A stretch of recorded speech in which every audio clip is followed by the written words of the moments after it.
right, welcome everybody to A.I.P channel where anything is possible. Oop. And tonight we have just a spur of the moment special guest. We got James Salsido of Salsido Paranormal, and we're testing stuff and just going to talk, and he's going to tell some stories, and we're just going to have a good time. It's a sunny night, chill night, and we're just going to wing it, swing for the fences, as I like to say. Welcome, James. Well, thank you for having me. Yeah, I'm glad that it worked out and that all the tech worked out for us. And because, as we know, it doesn't always work for everybody all the time. So I'm glad that it worked out in this case anyway. For sure, for sure. Go ahead and then for the ones that I know a lot of the viewers are going to be a lot of the Trouble Minds, but if you have anybody that's not Trouble Minds viewer, tell just give them a little backstory about you, who you are, and I know you got books and your own podcasts and all kinds of cool stuff. So just give everybody a backstory. So uh, if you would.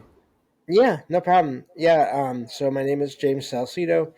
I have had experiences with the paranormal or unexplained or whatever you want to call all of these things that a lot of people don't like to talk about. In a lot of cases, I've had experiences with them since I was a kid, uh, on and off. I don't have experiences every day. I'm very lucky in that that doesn't happen. I've heard of accounts where people do have that, and I can't imagine what that's like. But I had enough where I eventually I started looking into all these things and wanting to look into things more, and just started listening to all different podcasts and TV shows about all these things. And I was already writing fiction as a teenager, going all throughout on and off my life. Just I loved writing, but then I was thinking about it, and I heard all these other shows, and I thought that sounds like it could be fun. Um, and so I decided to try it, and yeah, now I'm at the point where I've been going for 4 years. It'll be 5 years later on this year on Halloween. As far as my podcast goes, which of course that's Salsido Paranormal. For anyone that wants to look it up, that's Salsido Paranormal, and you can search that on any web search, or you can also just go to salsidoparanormal.com, and that has all the episodes there, and social media, and ways to listen, and ways to support the show, and all those things are right there. For sure, for sure. I know you're also like I am, and so many others on the Trouble Minds Radio Network, the digital broadcasting KUPD. I always get the initials messed up. That's always been the hard KUAP. part for me. Yeah, Yeah. yeah. I always get them mixed up every time. I say something different every week, I think. I usually do okay, I think, anyway, unless I'm completely not noticing. But yeah, yep. It's great to be part of a network like that, part of a group like that of people that are friends that I trust, because I never would have expected to, or would have trusted anyone else if I didn't know them to have my show on a network like that.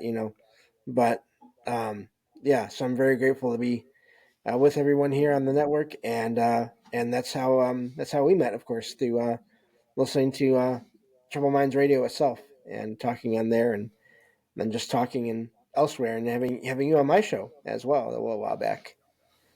Yeah, that was fun. I think it was yours. My mom listened to it and was tell me stories and stuff about like her grandma was how sensitive her grandma was to certain things, and so it and just kind of let me know that it runs in the family, Ricky. That's what she told me. It kind of runs in the family, so it's pretty neat to hear hearing those stories and stuff. Just that reassurance, that you know not just because you see something or you're not. You sense something or something like that. It don't make you crazy or insane or nothing like that. It just means you have a special gift and you're able to see something that most people can't. And it can be scary, but it is a gift, I believe. Yeah, I think so. Overall, it can be frightening at times. I never doubt that.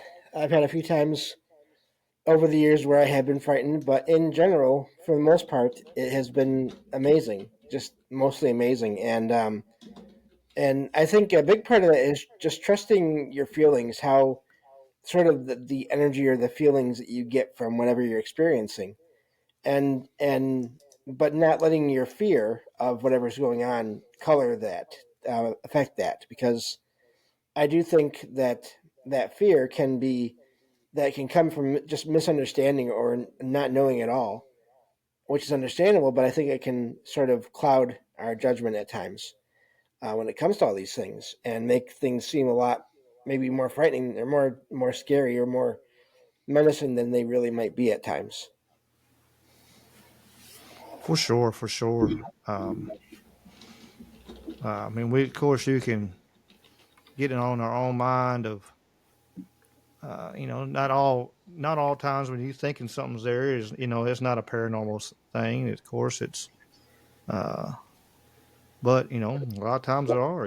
It's of course you can have a lot of electrical energy in a house or something like that might cause it. But when you go into places and it's got no power or nothing, no reasoning. Like like I told on yours, like I seen all them orbs going over a graveyard. Of course, there wasn't no power or anything over there. It was Yeah, just absolutely one of them scary. It was scary as you know, as hell to me at the time, But now, I'm a little more comfortable, I guess, with the situation. But it right. was still it was wild. Yeah, it's no, it's that's the thing. Everyone is going to have different reactions to experiences and all that. So um, I don't know. And just in my case, I had enough of them over the years where I realized most of the time there was no negative feeling to them, other than my own. In some cases, other than my own fear to whatever I was seeing or hearing or experiencing, and sometimes it was not even so much fear; it was just I was startled. Um, I have a perfect example of that. I really, when I moved into my apartment about 16, 17 years ago, um, I had a series of experiences here, and one of the first ones was in the middle of the day. I was laying down. I had a couch. It was a love seat, but it had a couch bed in it, and I would use that sometimes in the middle of the day and pull it out and just lay on there and listen to TV and watch whatever TV I could.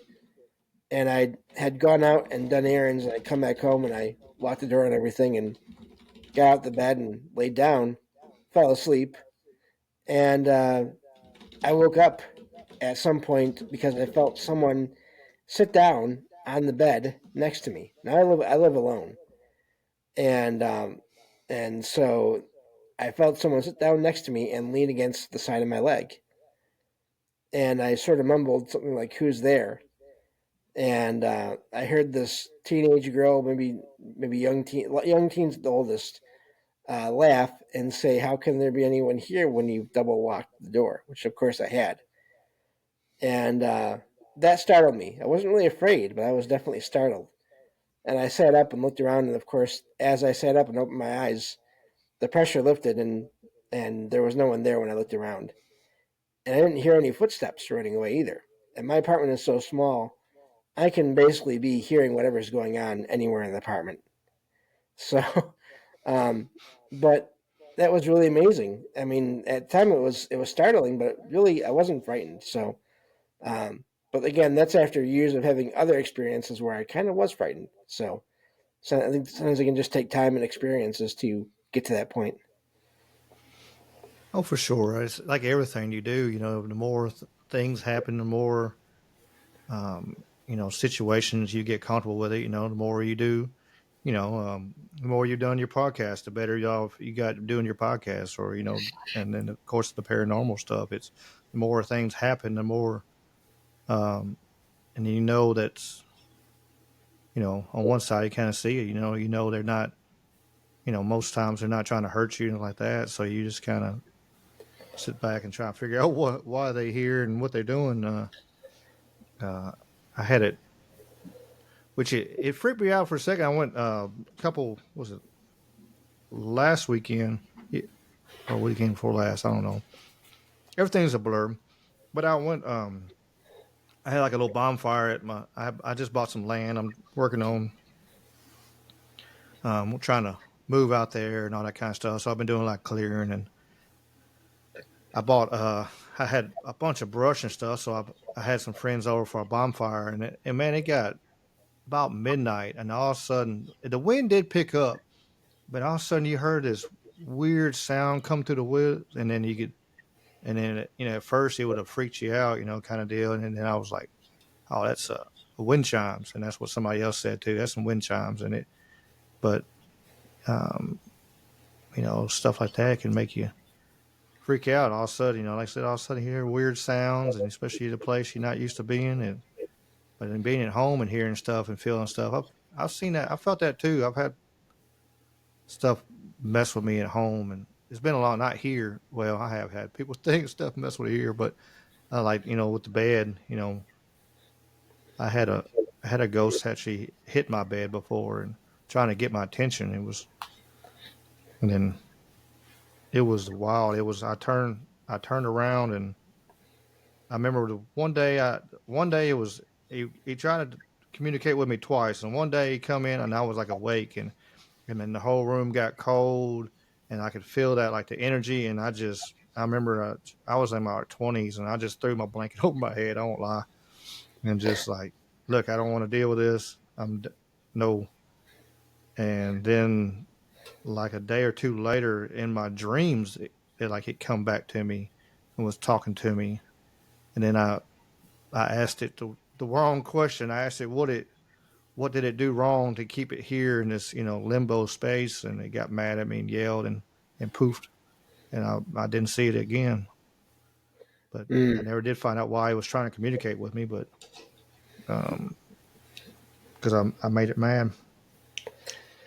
Yeah, it's always tricky knowing what to, because you don't know what to say, or how to say, or what to ask, or and I mean, it's yeah, it is weird when you have encounters like that. I haven't had too many when I'm asleep, as far as, not at least outside of family members coming to visit me. I've had that a few times. In fact, I was talking about that last night on my show with Jen, the Arcane Observer.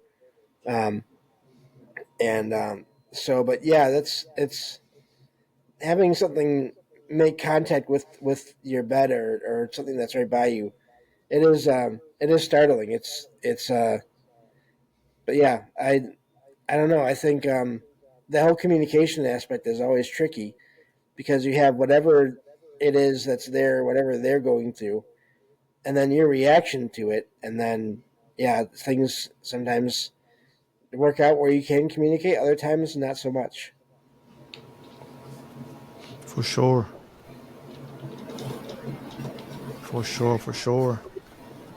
We got a pretty good track going in the Rumble over here. We got quite a few. We got on YouTube. We got Matt with Temple of the Owl, he's another one of the you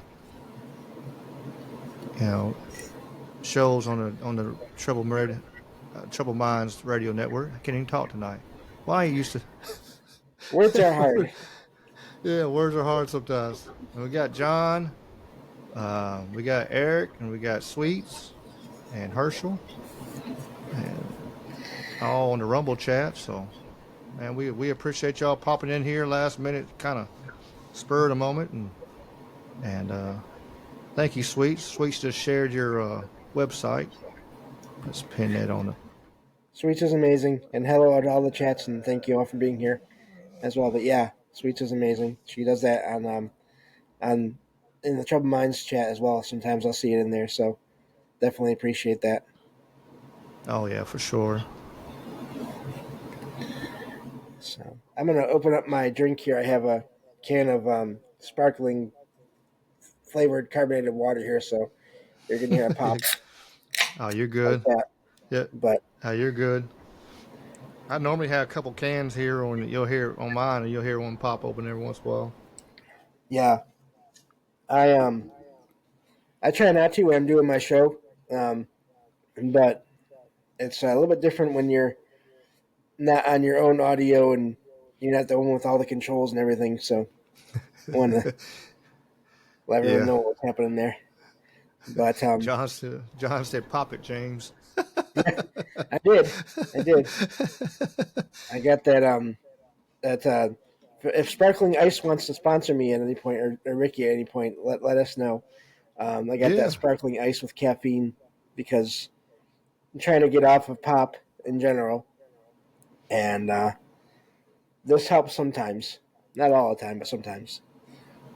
yeah. Especially when the caffeine part is the hardest part with I think with sodas because you're so used to getting that caffeine buzz, and all of a sudden, boom, you go from everything to nothing. And I know me, I I start having headaches, and Yeah. uh, it's rough.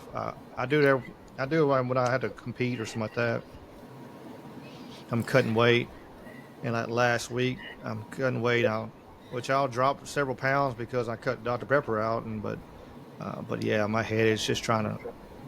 Uh, I'm not a nice person that week. I guarantee that because I'm grumpy because my head hurts the whole time. But uh, Yeah, I deal with headaches all the time anyway because of my eyes being sensitive to light and getting eye strain. So when I don't have caffeine plus dealing with that, it's not good. I I make sure I'm never grumpy toward anyone else if I can, but that's yeah, I'm definitely grumpy for sure. So it's not like you try to do, but it's just like your patience is a little shorter there, yeah, and you're already dealing with so much, and then all of a sudden, like boom, that's just added. I'm like, uh, nah, so it's for me. yeah, It's that's my only crutch now.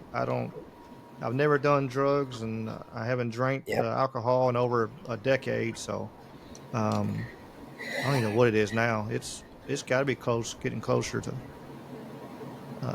12, 13 years maybe now. Well, that's good. I So don't. I also don't. I don't smoke or do drugs or anything like that. I do once in a while at parties or whatever, family gatherings. I'll have some beer or whatever. But other than that, I mean, I don't do that much either. And or holidays, I'll get some. But yeah, really, caffeine is my only. That's my only thing too. And but I don't like coffee, so I'm kind of stuck. I gotta get it from like I said, that sparkling water stuff or pop or whatever. So, but yeah, I'm in the same boat. I don't like coffee either. My mom, she drinks the pots of it, and I even I I get on like every quarter or something like that. She drinks it up before it happens, but I get that Death Wish coffee. It's like 200 times stronger than a regular cup of coffee. It's wow, got a skull. It's got a skull and crossbones on it and stuff. And she loves it. She loves that coffee. But uh, but I remember her taking me places and like to the mall. Like, here, I want you to get this drink. And I'm like, this is a blah blah blah blah blah. I'm like, okay. Then I take a sip and I was like, it's coffee. No, yeah, no, it's blah blah blah blah blah. I was like, it tastes like coffee. Like, here, you can have it. I don't want it. yeah. Like, she gets so bad at me. My brother, my dad, everybody drink coffee. I don't know. I'm just the oddball of the group, but Nah, I just like a little bit of coffee with my cream and sugar. That's how I like coffee, as the saying goes. I've heard that before, and it's very accurate for me. I give me that cream and sugar, no problem. I'll take all that. Which at that point, why bother? So that's why I don't drink it. my nanny was like that. My grandma, my mom's mom, she was funny. God rest her soul. She would she would have her cup of coffee, and she put her spoon over the coffee, and she would start pouring on that spoon and just overflow. And I don't know if she's counting so many seconds or what. Then she dump and be like, that's one. And then she'd go on and start pouring again. Of course, I'm like, I don't know how much sugar she put in each cup. It had to be half a whole cup of sugar with her cup of coffee. It's just Yeah, uh, but the way she would do it, I only use a couple spoonfuls. I'm like, You pour a couple spoonfuls. How big of a spoon are you using? Yeah, and like and would overflow the spoon. It would just steadily flow in a cup, Yeah. and like Oh yeah. for 5, 6 seconds, and then she dump it. Okay, there's one. Like, all right, There's whatever makes there's you your happy. one that is really two or three. Yeah, exactly. Yeah. Makes you feel better about it. So, Yeah. Oh yeah. But yeah, yeah, I don't mess with the coffee. Mocha or stuff, anything that tastes like mocha. I don't like ice cream or any of that. I don't know. There's so many other better things, I think, but yeah. people are gonna be like mad, like, no, there's no way you think that way about coffee. But yeah, I do. The only time I drink coffee, funny enough, we were talking about this before you started recording or before you started the show. The only time I ever drank coffee was when I had to go to this training center for people with low vision or no vision to basically learn how to do certain things in everyday life that um, everyone else can do with vision that are hard to do when you don't have it. And I went to this place, and it's a government facility, so you stay there for however long you're going to this place. So it's has like dorm rooms and everything. But they had a schedule. Now I have not really been on a solid schedule since I was in regular school, and I've always been a night owl. And so the only time I ever drank coffee was when I had to be up at like 6:30, 6:30 in the morning every morning, all every day of the week, just about. Maybe 7 on Sundays, Saturdays and Sundays, but like every day I had to be up early in the morning. For me, early in the morning anyway. And that was the only time I drank coffee because I needed it at that point. And I would always mix it with like hot chocolate. And I'd always use like twice as much hot chocolate as I would the coffee, just to get rid of the coffee taste. And that's what I did to get by while I was there. So yeah, that was uh, Nice. that was necessary because I am not a Well, morning person. I'm not a morning person, but I I did for years for getting up to go to work, but I was I just was so good at what I did. I was pretty much on cruise control. I was kind of halfway asleep going all the way to work, and then I crank up the plant. I can get everything going because I used to run an asphalt plant, and I could I could do it in my sleep, and I really could. And then probably my second Dr Pepper in, I finally be waking up to I'm better than, and but yeah, until I got probably two Dr Peppers in me, then I was on cruise control. I don't know, early mornings not good for me, and which I'm glad on my schedule now. The earliest I go to the gym now is like 10:30, so I don't have to Right. be up till I don't have to be up till I try to get up by 8. I don't want to sleep my whole day away. I feel like I'm wasting it, but because then I'm losing up at like 1, 2 o'clock in the morning. You know, Oh yeah. sometimes I'm podcasting or just looking at stuff or just can't sleep. Oh, that's or what me. I sleep. I usually end up sleeping like twice a day for like 2 to 4 hours each time per day. Once in the morning, I'll go to bed at like 2 or 3 or 4 in the morning. Get up at like 7 or 8 or 9 at the latest, and then I'll go through the day and do whatever errands I have to do, going out or whatever. And then by like 2 or 3 in the afternoon, I'll lay down again and sleep until 6 or 7 or 8 or whatever. And that's how most of my days go. So, but try to get me up at like 7 in the morning. No, that's not gonna go well. That's that's like right in the middle of that time where I'm usually still sleeping. So, but but yeah, I mean, I don't know if I could talk about that trading center if you want. I don't know if you've heard me talk about that before or not. yeah, that'd be cool. Yeah, I think I have, but it's been a minute, so and then might be a lot of other people that hadn't heard it. So yeah, go ahead, let it rip. Yeah, and then if you have any questions along the way, that's always the fun part too, is in sharing these things. But I because I was born legally blind, so I've always had that going on, and which in one way was it was nice because it was always constant. Nothing really changed for most of my life until about a decade, 11, 12 years ago now.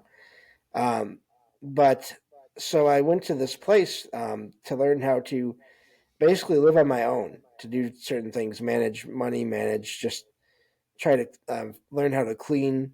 Although in my case that was even more complicated because I have no sense of smell as well as limited sense of touch and taste. So, but still, I mean, I learned a lot while I was there. But when I went there the first time, I was around 18, 17, 18. I think I was 18. Um, and this was in Kalamazoo in Michigan here. And of course, at that point, I was already turning into a night owl because I was like near the end of my high school years. And I was always a night owl. So when I got there and I realized the schedule they wanted me to be on, I didn't know what to do that first few nights. I was just up all night and I would just sleep like in the afternoons after dinner a lot of times. In fact, I kept that schedule there for quite a while. I'd have dinner at night, and while everybody else was relaxing, I'd be going to bed, and I'd be getting up at like 11 or 12 at night, and then just staying up the whole rest of the day, the next day, and then do it all over again. But that's how I had my first couple of experiences there, because I would be in the computer room um, at the time that was there that you could use whatever you wanted to, and I'd be sitting in the room with the door closed because the doors were the kind that closed automatically when you once you open them, unless you had them um, held open with a doorstop or whatever. And I'd be hearing footsteps walking back and forth in the room behind me, and this was a small rectangular shaped room. And I would turn and look, and there'd be nothing there, and no one there. And you'd have to hear the door open and close. You'd hear that sound before anyone could get in there and out of there.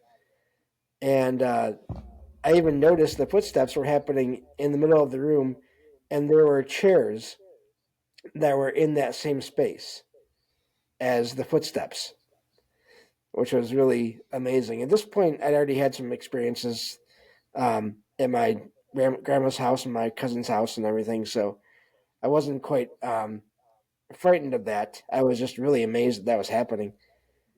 And so I started really with just footsteps, hearing them in different places around the building when I'd be walking around, and then in that computer room when I'd be up there at night. And so eventually, as I stayed there longer, they had a room that was set up to look like an actual apartment in the opposite end of the building, further away from where all the regular rooms were, dorm rooms were at. And this room was in the middle of all the classrooms. So at night, you were there in that unit all by yourself, except for the security or whatever, the monitors that would go through every once in a while. And I was transferred to this apartment to go through more training and things. And the first night I got in there, I noticed that as soon as I closed the door, I could hear um, I could hear tapping on the walls in the kitchen, which was a small square kitchen. And this was like in the middle of the evening, not quite dark out yet. And it was just knocks or taps or bangs on the walls. It was almost like a invisible ball was just bouncing around the room, hitting one wall, the other wall, ceiling, wall, countertop, wall, ceiling, just all constant noises. And and it would only happen when it was light outside. Once it got dark out, it would stop, which was always weird to me. But so that first night after I got everything moved in, all my stuff from the regular dorm room, I was sitting on this couch in the apartment, and it had cushions, but it had a metal frame. It was like an office kind of a couch or waiting room kind of a couch. And I happened to just tap my fingers on the frame of the couch, and I did this once, and I heard fingernails tapping the mirror in the bathroom around the corner on the other side of the kitchen. I heard the fingernails tap out the same pattern as what I had tapped on the frame of the couch. And I was thinking, did I just hear that right? So I chose another pattern and tapped it out on the frame of the couch. And I heard that same pattern. And I tried one more time, and it copied a different pattern a third time, basically. And I got out of there. And of course, I checked down the bathroom later on, and there was no one in there. And I was the only one that had a key to the place other than the staff. So I don't know what was going on there. But, and this was all like within the first day I was there in that unit. I, um, I finally laid down that night to go to sleep. And I didn't want to turn off the lights all the way, which is unusual for me. But they had a dial on the light switch instead of a switch, and I had just turned it down to as low as it could go without turning it off. And I laid down in the bed, and I started hearing a woman's voice talking, but I couldn't understand what she was saying, and it sounded like she was in the apartment. And every time I'd hear it, I'd be slowly drifting off to sleep, but then I'd wake up and it would stop. And so that first night, I actually spent a lot of time in the regular TV lounge until I was exhausted, and then I went back and I went to bed. And by that time, it was early to mid morning, and it was okay. But the weird thing about that voice is, I heard it again another time, another weekday when I was there, while I was on the phone with a friend who had gone home. They had been at this training center, and then they had gone home. And we were just talking on the phone, and I was in between classes. They had it set up like school, kind of, where you had classes throughout the day. And all of a sudden, this voice cut in on the phone call, and it was that woman's voice, and it sounded like she was just reporting to her coworkers. And she said, "I'm coming down the hallway now." Also, forgive any other noises you hear from Logan, my cat, as she's wandering around. Um, she always has to make an entrance at some point in Oh every yeah. show. And my friend heard the voice on the phone too. So, because she asked what was that, and I explained, well, that's the voice I heard in this room the other day. So, this was the major stuff that happened my first time here. I did find another person that had been in the apartment, that same unit before me, through another friend of mine that was there at the time. And we went to talk to him about it because I was wondering if he had any experiences. And I started telling him about all these things, and all he would say was, "Yeah, uh huh, yeah." And eventually, I asked him, "Did you have anything happen here?" Yeah, that's all he would say. And he was the nicest guy. Every other time you want to talk to, no problem. He could talk and carry on a conversation, no problem. But he would not talk about whatever happened in that apartment with him while he was in there. And I asked for a transfer as soon as I could to get out of there. So that was my first time at this training center. So I don't know if you have any questions, Ricky, but I went there again years later, so we can get into that in a minute too. Yeah, it's pretty wild. Uh, having having the the tapping, the tapping and the mimicking your tapping and stuff like that. It was to think about, and uh, yeah, I bet you did have to wait till you got just exhausted before you go in there and go to bed finally. Just where it's just it didn't matter what they probably hit you with a bat. Then you were just so tired it didn't matter. You wake up, you would wake up dead anyway. Uh, Yeah, it was wild. Yep. yeah, John said they mostly come out at night. Mostly, said New Aliens, 1986. But I, you know, I made a comment. And I think it's kind of easier to see them at night. But if especially for someone like you can't see that well anyway. So your hearing is probably more attuned. You listen more. I know. Well, my dad's old boss, he was that way. Man, you could get within. He was like completely blind. He couldn't see anything, and Mm, you could get within 100 feet, and he'd know you were near him, and say, "Hey." And I remember as a little kid, I freaked out. I was just like froze. yeah, I felt bad later because I was like, "Man, this." He was probably in his 60s or something like that, and I was a little kid, and I was pretty little teenager, like 13, 14, I guess. And he was just trying to figure out who was around him and stuff. But I was just like, I just froze. Like, how the hell does he know I'm here? But yeah, you're hearing more. More they say. More senses. If you have less of one, that the other one kind of compensate to kind of help you um, make up for the loss of of your other senses. So, definitely. It's funny you mentioned that with the him being able to hear when when I used to go and visit my cousin at his house. If we were the only ones in the house, he would try to sneak up on me, and it took him years to figure out that that wasn't going to work. You know, when there's only one other person in the house besides me, and all the floors are almost all the floors are a hard surface, I'm gonna hear movement. And I would always used to say hi as he was getting close. And he took him years to figure out that in order for that to work at all, he had to wait until we were at like a family gathering where there was just so much sound that I knew everyone was just moving around, all around me. And then he could kind of sneak up on, and not that he'd ever scare me, but he would just tap me on the shoulder. And, but of course I knew it was him because he's the only one that would do that. But yeah. yeah, my hearing, I think it's a combination of it gets better and you get more used to using it because you have to. Um, in fact, that's a lot of the training I did for getting around on like getting around towns and cities, walking down streets and then crossing at lights and everything. Um, especially when you're totally blind, you're not relying on the traffic light signals. You're not looking at the walk, don't walk signs because you can't.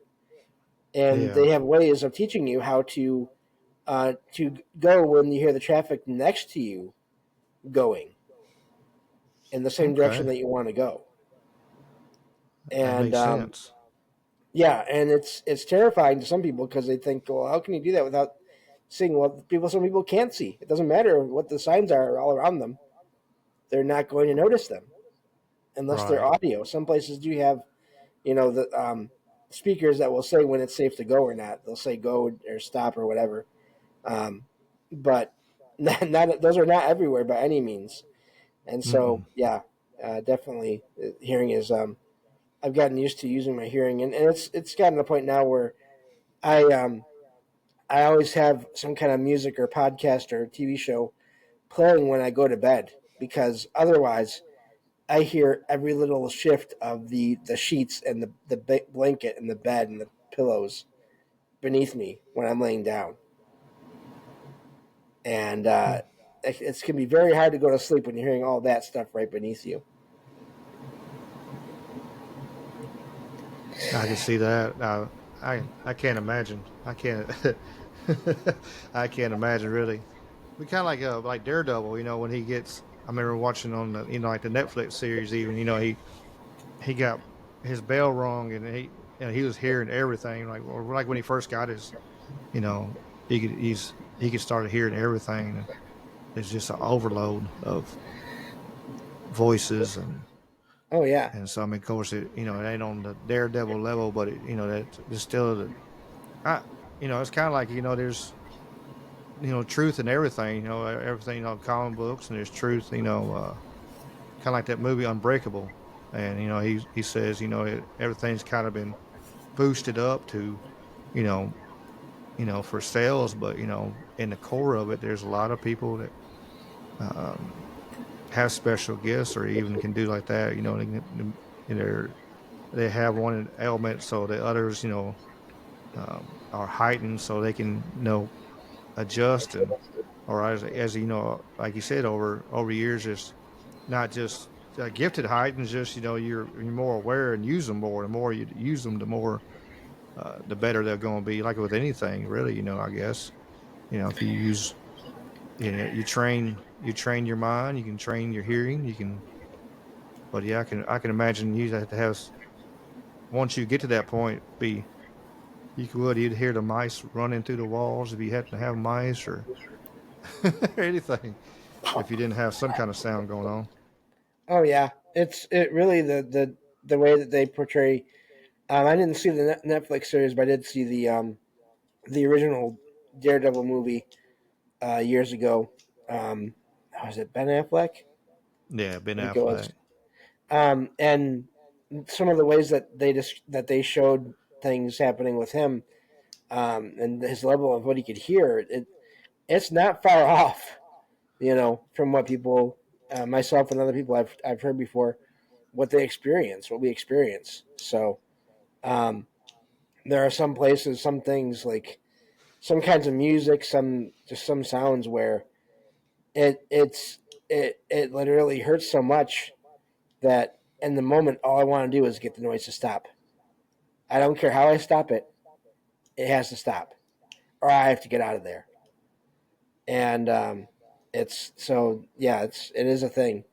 Um, Definitely, I can. I think there is definitely some truth in that. I always joke that I'm the real life version of Daredevil, where I have all of his super hearing abilities, but none of his fighting experience or training, or his physical fitness, because that's how I am. I have all the hearing, but none of the other things that he has going for him there.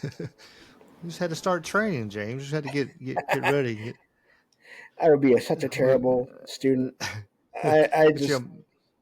uh, I don't like being Yeah, told what to do, especially when it's stuff I don't want to do. I'd be that poor instructor. I've mentioned this before to other people as well, where they've said, "Oh, well, we could just get you into training." It's like you would not want that.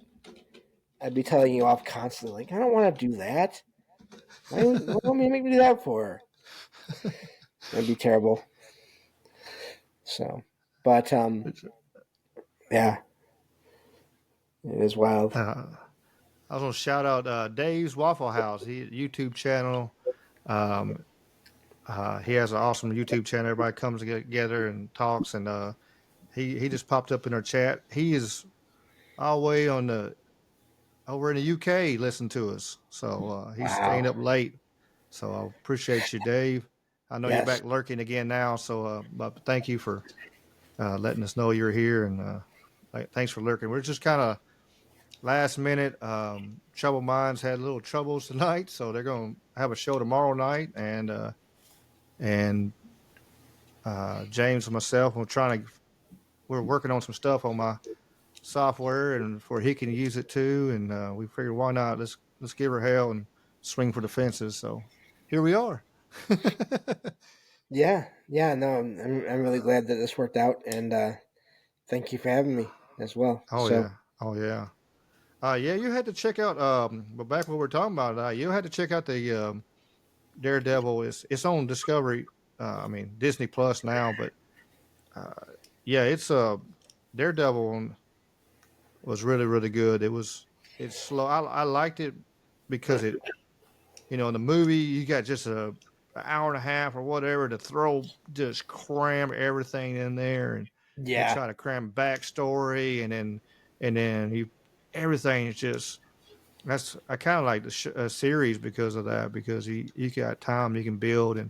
And Daredevil season one, they sure enough they took his time. Like he didn't even uh, I guess a spoiler, since you hadn't seen it. I was a spoiler alert on one part. Like he didn't get his suit until the last video in like the last episode. But I won't tell you no more about it. But like he actually had his full suit and stuff like that. So I mean that's how long it took him. Like they slowly built the character. And then Wilson Fisk, um, the is the guy that plays him is awesome. And it's really well done. It's kind of darker.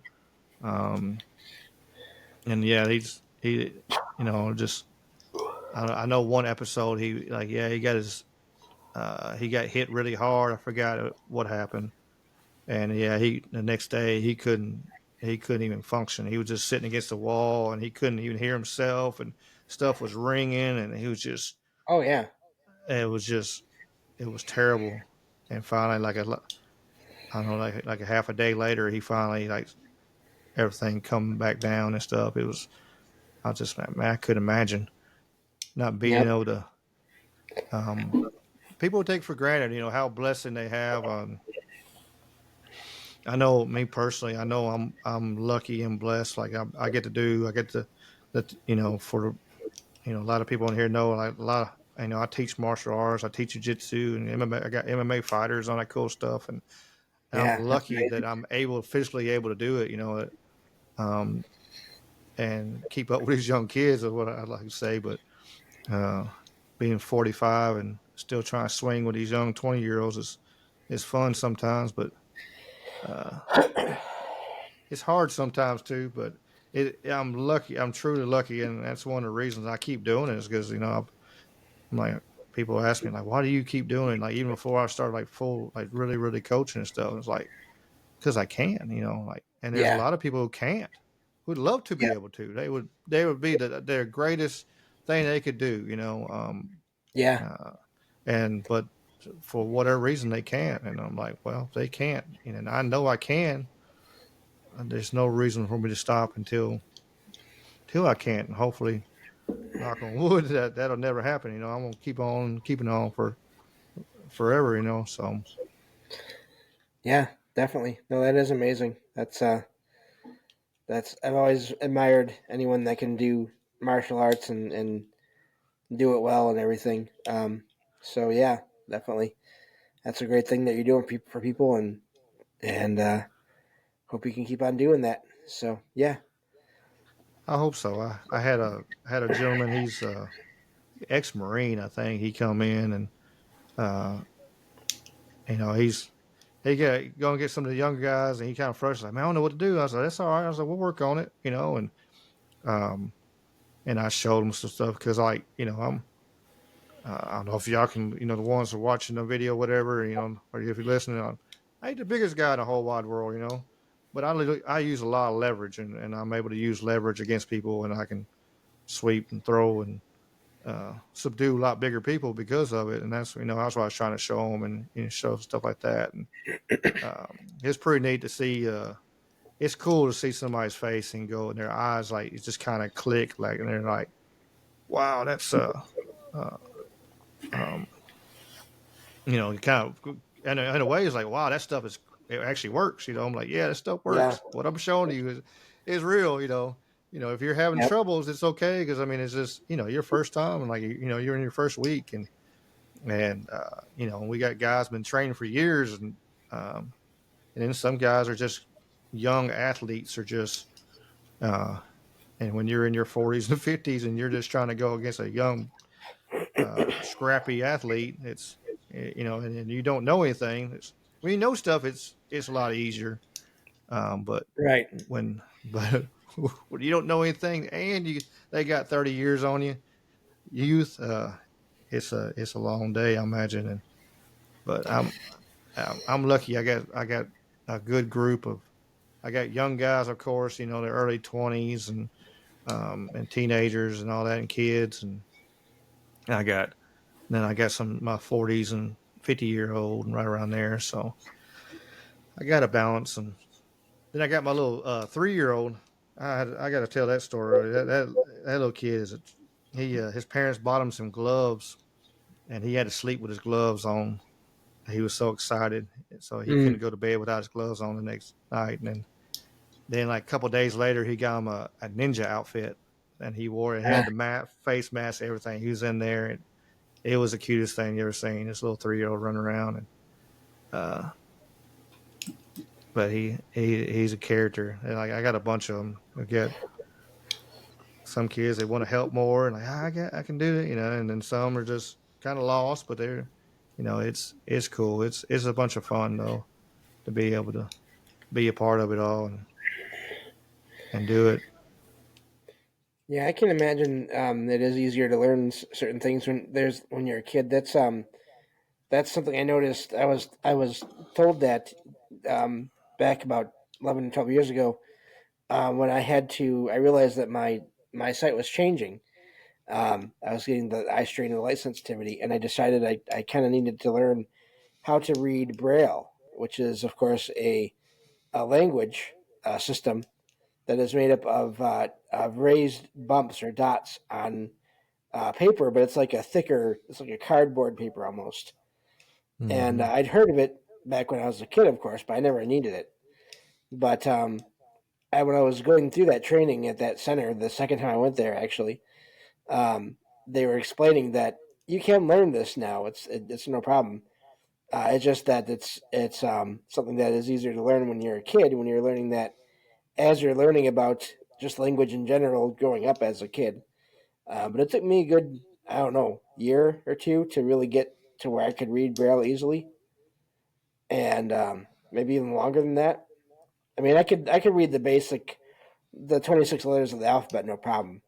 But there's a lot more to it once you get further on than just that, and that's the part that took a lot longer to learn. But yeah, so I can imagine that. Oh, I bet. I mean, kids are. I think they're wired that way. Their kids are wired to learn. That's what they're. Hmm. You know, when they're young, that's when they're supposed to be learning. I know when I was between 3 and 5, I was speaking three different languages when I was that. You know, I mean, I can't do it now. I can. I can barely speak one, let alone anymore. But um, uh, but I could actually speak. But I remember when I came back over to the states, my dad was in the Navy, and we went to we were on a station on Guam, so I was speaking English and I was speaking Japanese and I was speaking Tagalog all at the same time.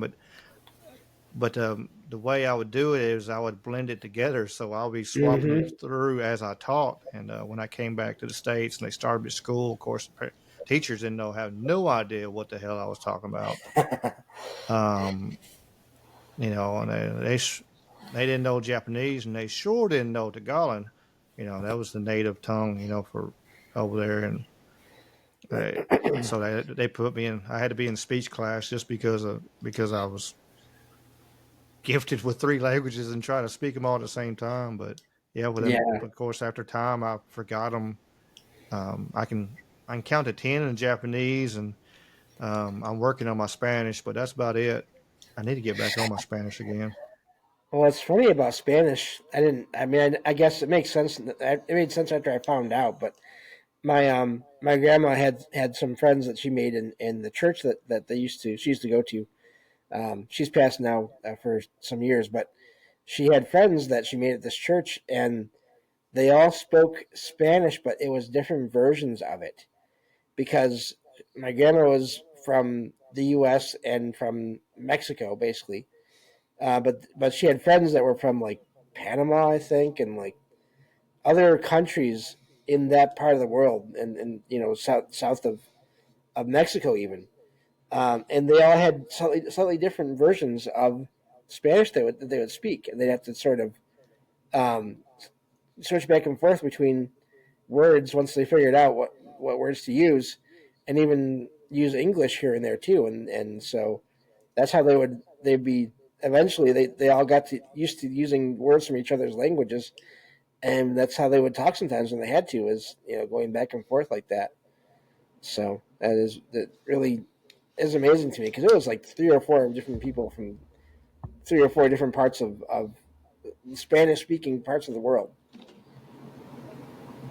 Oh yeah, and that's just on the basic words, and then we start getting into slang and stuff like that. It Yeah. really expands big. Some friends of mine, they're Cuban, and his my buddy Lennon, he used to have like his dad. He don't speak any English. I don't. I've never heard him speak any English. I don't think he knows any yet. But Hmm. he's always cool. The dude's got a. There's a crazy note. That dude's got some of the biggest hands I've ever seen in my life. You shake your Mm. hand, he just cover your whole arm. You know, basically. You know, I'm like, what in the world? But he's cool as can be. You know, um, I remember Lennon was. we were driving down the road in his car and we were having a conversation, and I don't know how I was impressed, like how he could keep up. Like he was, his dad would say something, and he would turn around and tell me what he said, and then I'd say something, and then he would translate to his dad, and then he would back and forth, like then he would speak something to his dad, and then he would tell me what he told his dad, and like it was just like almost Wow. overwhelming, for a second, Yeah. um, and I remember we went to a pool party one time, and and I got over there, and and a lot of the people they didn't speak any English, and his uncle was there. He didn't at all. He was over there visiting from Cuba, um, on like vacation.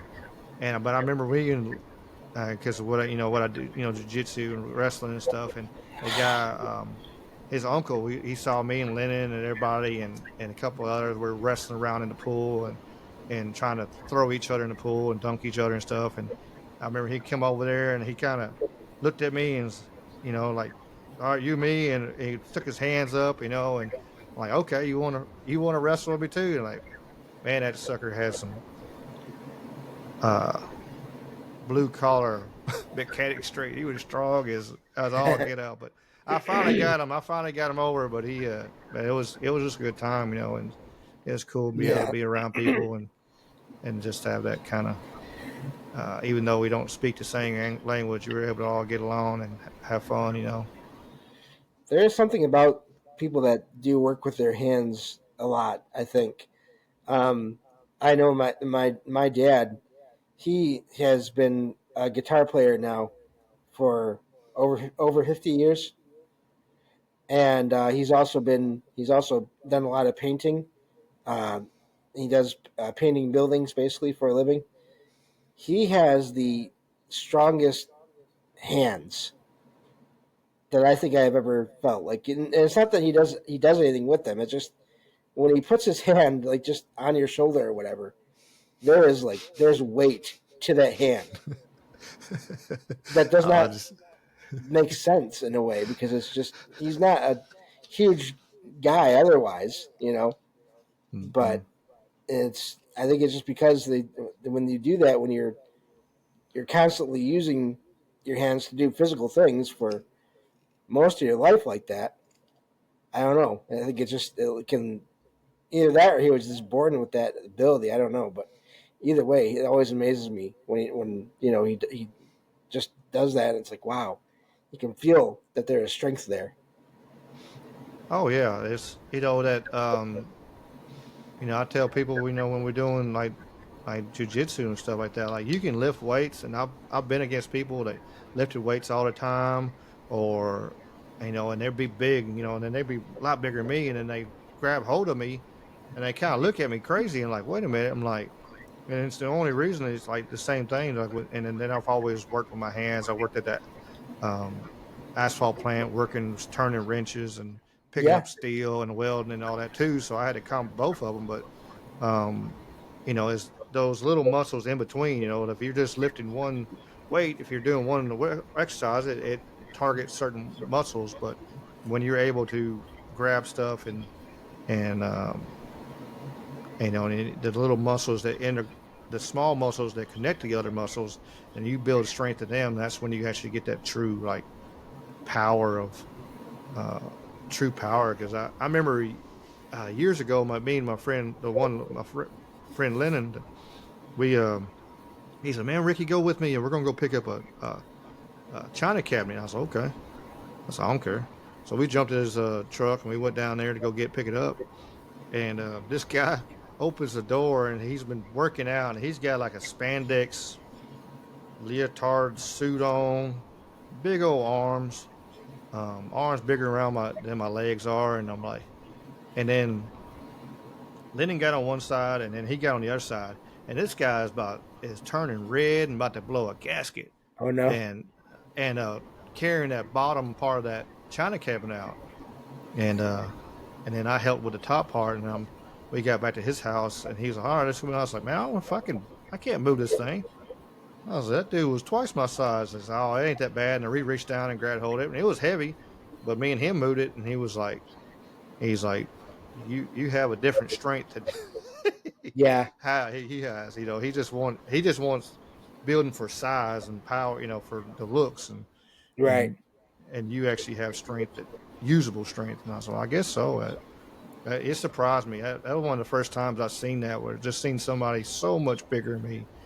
A dude was probably like 6 foot, looked like he about 190, had big old arms, and I picked up something a lot easier than he could. It was wild. It was to see and to understand that it made me understand that like you said, the mechanic hands or the blue collar just worker hands and working and like Matt Temple Isle, like bass player hands, like you if you working them fingers, man, that's you work playing guitar. That's Hmm. man, your grip strength is on another level of ridiculous because your fingertips are callous and wore because Yep. from on them strings. And I play a little bit. I can't play nothing. I can strum a guitar and make a halfway tune out of it. My brother can play though. That's good. He's got 12 strings and 6 strings, and he got a little bit of everything. I think he's got a banjo and all kinds of stuff. He loves all kinds of musical instruments and stuff. But Well, I think that, I mean, when I mentioned my dad's, the painting company, um, for anyone that maybe has not done a lot of painting or whatever, or worked in that kind of field, there's a lot more than just the painting. There's carrying all the stuff from place to place. And you're talking 5 gallon cans of whatever paint or different things. You're talking about moving ladders, putting down ladders, and picking up, tearing them down. All kinds of stuff you have to do to get to do that kind of work. So that makes sense. That yeah, there's more to all that than just one action. There's a lot of different things. So, but yeah, definitely. oh, for sure, because when you're pushing and pulling, and more you Yep. do, and then like with the wrestling stuff, you're pushing and pulling, and you're getting that different workout, um, and it's a it's neat. It's fun for me. It's fun, like with especially and seeing these I've always been like the smaller guy anyway, and I've always everybody always underestimated. Now it's, I look at this old bald headed, gray faced guy here, and they grab hold of me, and I just smile, and they look at me and like, wait a minute, and even though they could be a lot bigger than me and stuff, I can I can I can hold my own, and then I throw them around and stuff. It's fun. I don't try to like do like smash people though. I don't believe in that because Right. unless they're just going 100 miles an hour, then I'm gonna slow them down. But because I believe letting people work and trying stuff, and I don't want them to not want to do it no more because I mean think they can't. Well, this old guy Right. just smashed me through the mat. I can't do this stuff. I'm like, well, yeah, you can. Just and you'll be because you're starting younger than I did. You'll be better than I could ever be. So I tell my guys, I said, y'all could. I said I didn't start doing jujitsu until I was 27 and I was 28. And I said, y'all starting out at 19, 18, 15, 16. I said, y'all be better than I ever could be at the same age I'm at now. If y'all keep Right. up with it and keep doing it. I was like, Well, I should probably keep, finish my the training center stuff because yeah, yeah, yeah, yeah. I heard that voice one other time after. Oh, wow, So really? yeah. Um, so I went back there again, and I brought up the Braille because that's when I went back there again about 11 or 12 years ago. And what's funny is when I was told I could go back, at first I was told, well, you have to wait for a few months or so, or several months because they're renovating the place. Which, of course, oh, they're renovating the place and it's already haunted. Okay. Of course, anyone that looks into all these things, that's one of the things you hear about is whenever you go and change things around in the building, that can stir things up or calm things down depending on what's going on there.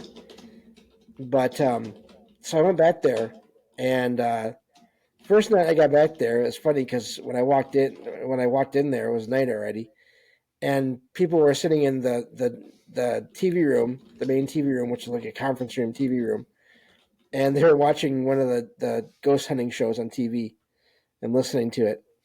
and I decided to just go in there and hang out with them. And I actually recognized a couple of them that were there that had been there when I was there over a decade earlier, at least one of them anyway. And as we were sitting there watching and listening in to this show, all the lights were off in the room, and those of us that could see, we started noticing we were seeing shadows moving around in the back half of the room that did not match up with any of us moving or the TV. And everyone was also hearing little bumps and bangs in the back of this room as we were all sitting there watching this paranormal TV show. And it was the wildest thing because it was a big room, and so when sounds came, it was pretty audible, and you could trace where they were coming from. And that was like my first night back there again after over a decade of being away. And I thought, okay, so there's going to be some stuff happening here again. Um, and all throughout that second time being there, I when I'd walk around at night, I'd hear footsteps in the hallways, sort of following, but never getting too close. Um, I also noticed that in the kitchen classroom, which was it was right next to where the apartment unit had been that I had stayed in the first time. That apartment unit had been they got rid of it, and I really wonder to this day if they got rid of it because they just had so many people just trying to get out of there as soon as they got in because of whatever was going on in there. Because they changed it into just a couple of small classrooms, and they did not feel the same when I went in there and had my braille classes. There wasn't that weird energy feeling there that was there before. But I think it just moved over to the kitchen. But it was only there. It was only you can only really feel it at night. During the daytime, I think there was too many people, and it hid, and so no one really noticed it, and I didn't even notice it in the daytime. But they would let people use the kitchen at night to finish making whatever they were making in the classroom during the day sometimes. And I went in there one night um, after I'd been in there for a little while again, and to visit a friend that was there finishing off making something. And I told them, "Oh, this room feels like the apartment used to feel. That's not an apartment anymore." And they said, "Oh, that's kind of funny you mentioned that because I was in here alone, and I happened to look towards one of the windows, and she said I saw a little boy, just the face of a little boy outside the window, and it was like it was just blue, and it was just there for a second or two, a few seconds, and then it vanished." Now, this is a place where you have to be at least a teenager to be staying there, like at minimum. There's no little boys staying in that building that would be running around, especially at like 8 or 9 or 10 or whatever it was at night. So I think whatever was in that apartment moved into that kitchen classroom. But anyway, so I noticed, or I found out that my friends were hearing bumps and bangs in their dorm rooms at night as well. I didn't have that when I was there the second time, but they were hearing that.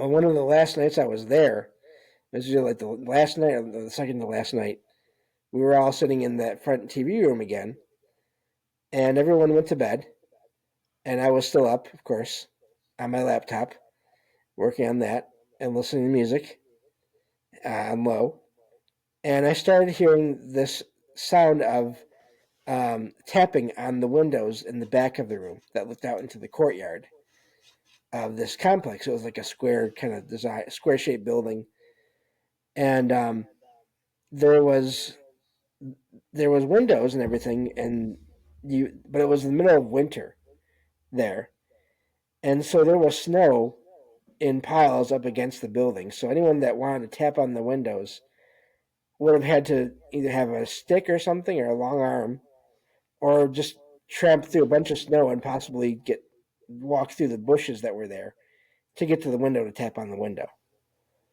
And I thought, okay, that's interesting. Then I started hearing someone walking down the hall outside of the room I was in. And I looked up at the doorway, the door, because it had a window in it to look out into the hallway. but the lights didn't turn on, and they had those lights that were at this point they were motion activated or whatever, some kind of activation thing, and the lights never turned on. But I kept hearing the sound of someone walking down the hallway, and it sounded like they also had a cane, a white cane, which is what people use when they can't see. That's how they find obstacles and steps and things. And I was hearing this walking down the hallway, and but the lights never turned on. And so this all went on for a while as I was sitting there just taking it all in because, again, this was only about 12 years ago. I had already had even more experiences between the second time I went there and then the first time. And eventually the sounds of the walking in the hallway stopped and the lights turned on in the hallway and the night manager or watchman or whatever you want to call them, supervisor walked through doing their rounds, security or whatever. And and then eventually the lights turned off and they went by and everything. And the sounds of the person walking down the hallway with the cane came again and the lights stayed off. So eventually there's this louder knock on the window. I look outside because I'm surprised by the louder knock. And it is my one of my friends who is really tall and could reach the window without stepping in all the snow. And he was motioning towards the room next door, and there was a door in that room that I could let him in through. And I let him inside, and he basically told me this story. He said, "You're not going to believe what has happened."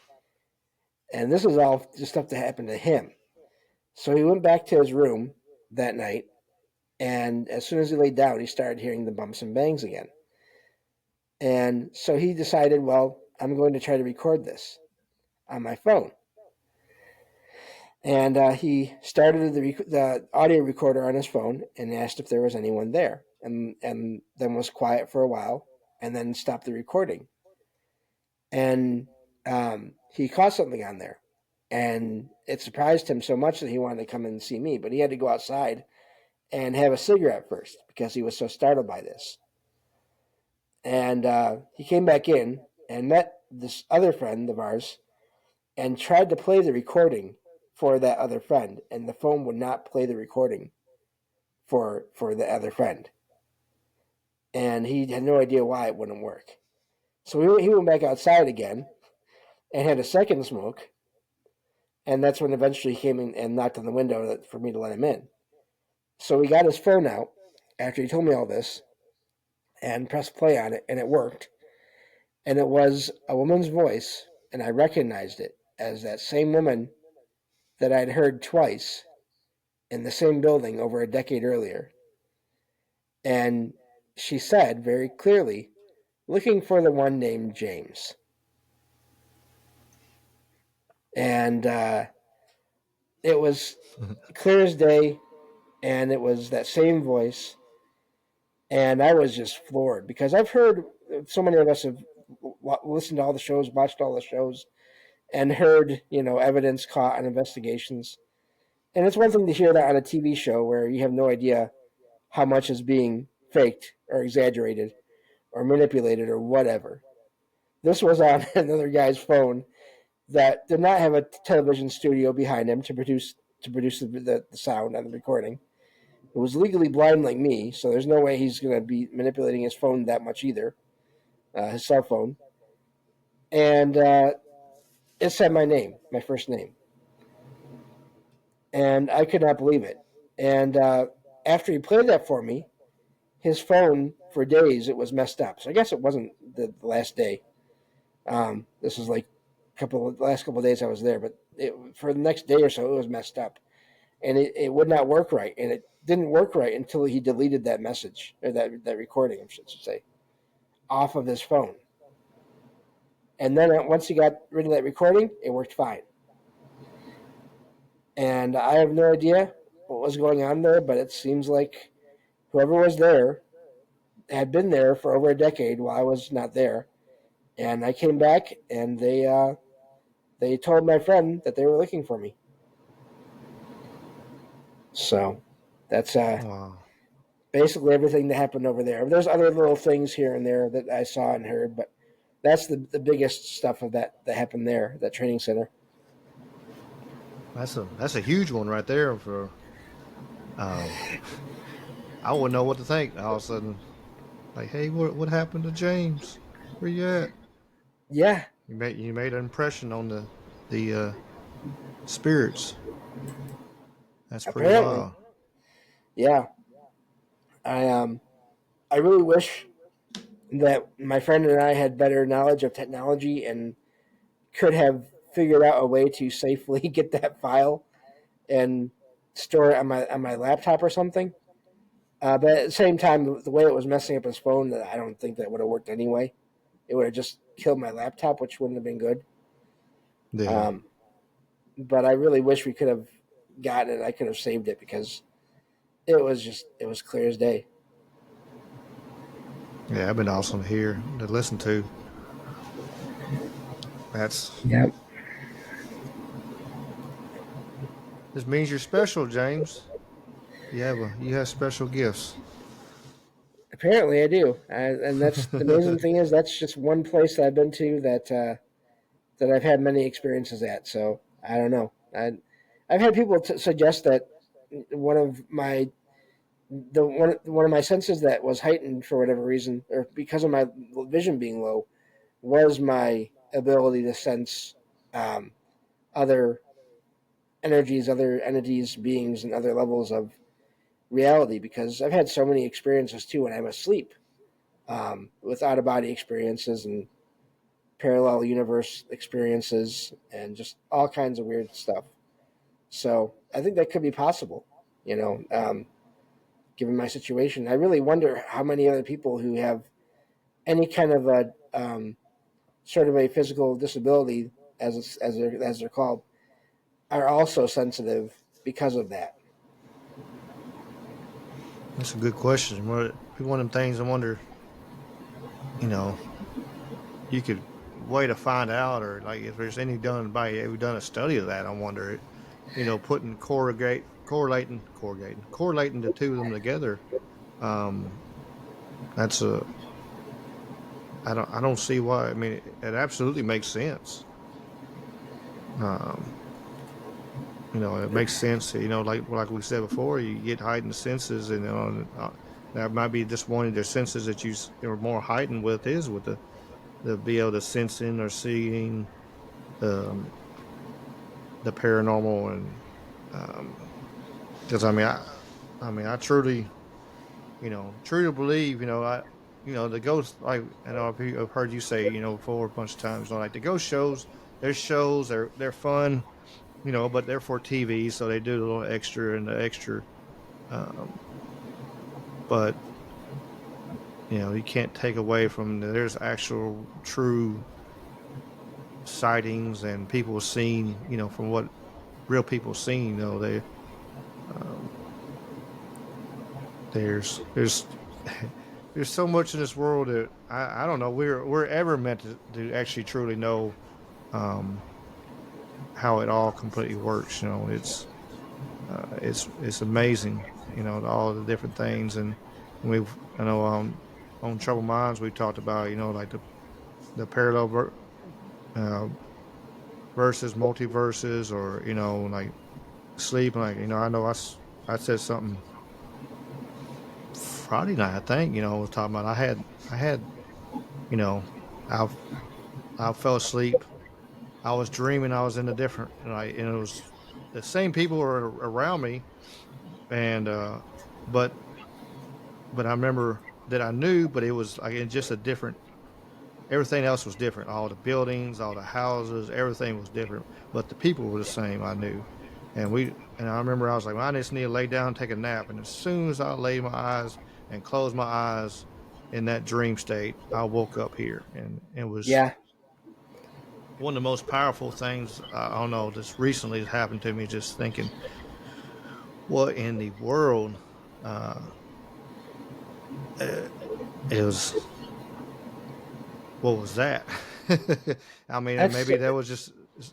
Go ahead. it's yeah. No, I'm sorry, but it is. It's just so wild because I've been having one or two of those kinds of experiences. I've been having them at least once a month for the last several months now.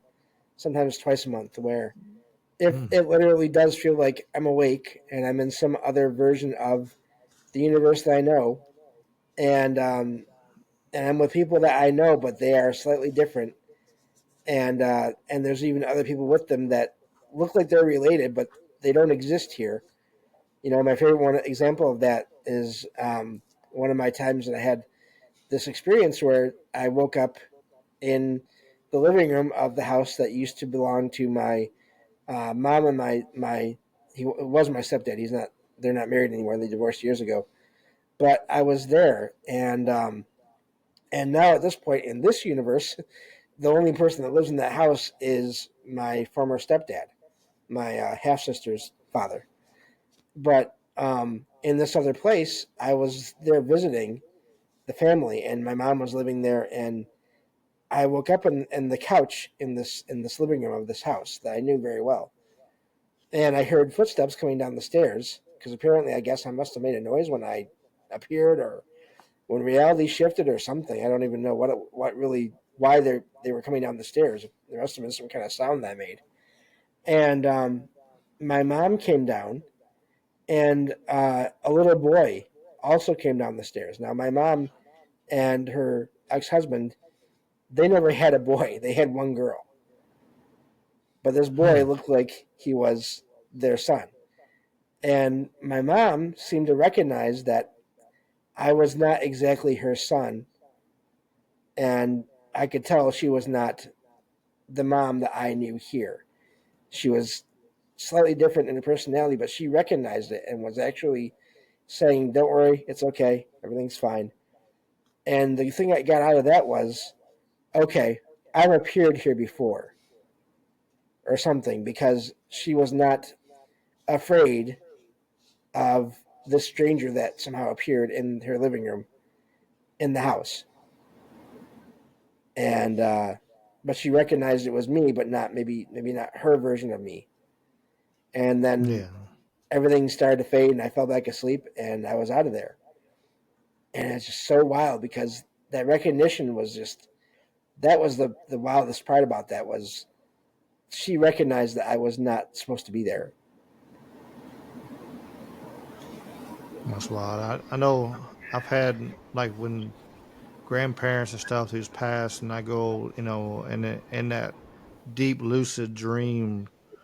I mean, it does seem like it's just like it's a parallel universe. It really does, and and I always think about um, it makes me wonder more now because I've thought about this. I've always thought about this in another way.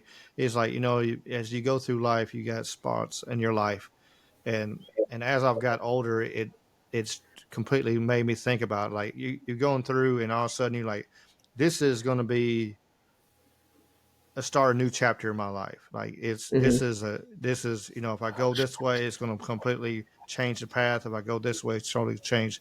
There's a completely crossroads in your life, and whichever way you go. And it's like years ago, I was supposed to go spend the summer with my grandparents, and I didn't. And I know like the possibility of that, like if we stay living on Guam, instead of my parents had talked about that, not even coming back over to the mainland. It was actually staying over there. But my great aunt got sick, and my parents came back to help take care of her.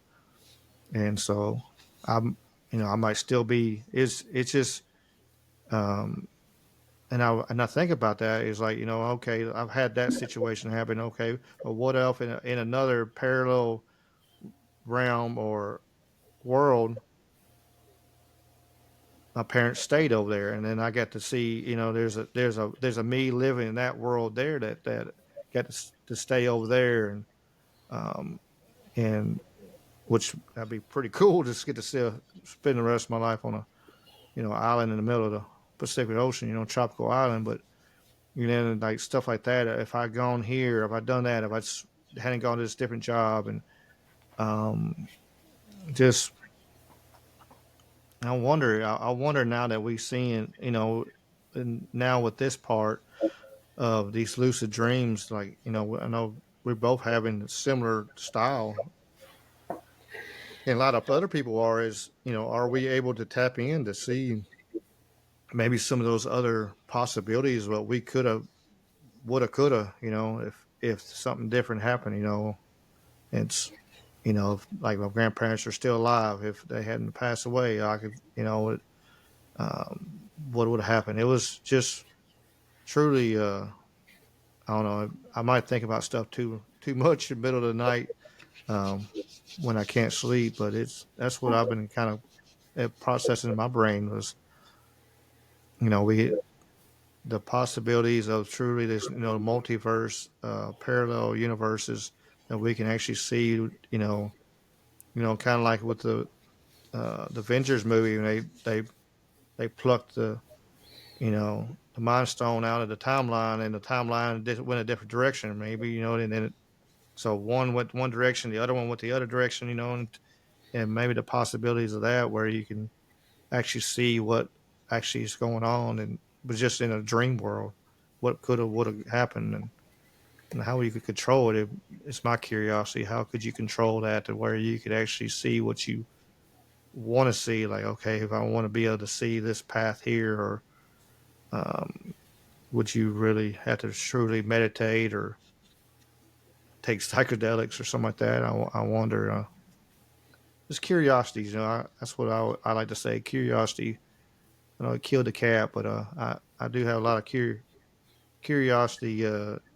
Drives me to look and want to know. Yeah, it does me as well, but only to a point because one of the other experiences I had, um, I actually wound up in that same house, and um, I knew I was in again one of these other places, and I wanted to get back home to where I'm at now, and so I tried just closing my eyes and going to sleep, and it took me 3 tries before I could get out of there,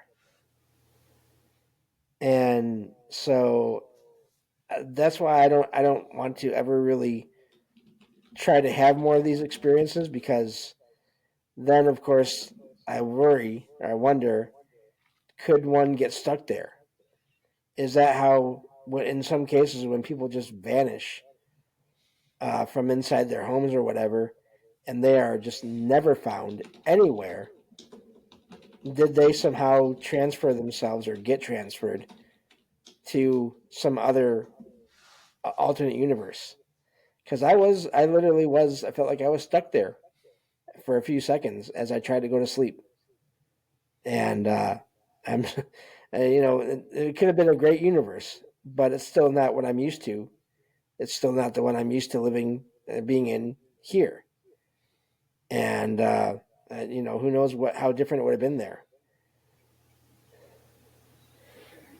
For sure. I wonder when people were like, um, people say, they get see the point to the light and stuff like that. Like, I wonder if with people like have comas and stuff like that, I wonder if they're running around in a different um, realm then, is able to see. Overlander over here on the YouTube chat said, they said you were astral traveling and you met her in her astral state. Um, it's a good possibility there. Um, I believe also. I believe that you can have people come to you in your dreams and speak to you. Like that's alive. Um, if you have maybe that deeper connection, um, I had some. I was talking to somebody about it.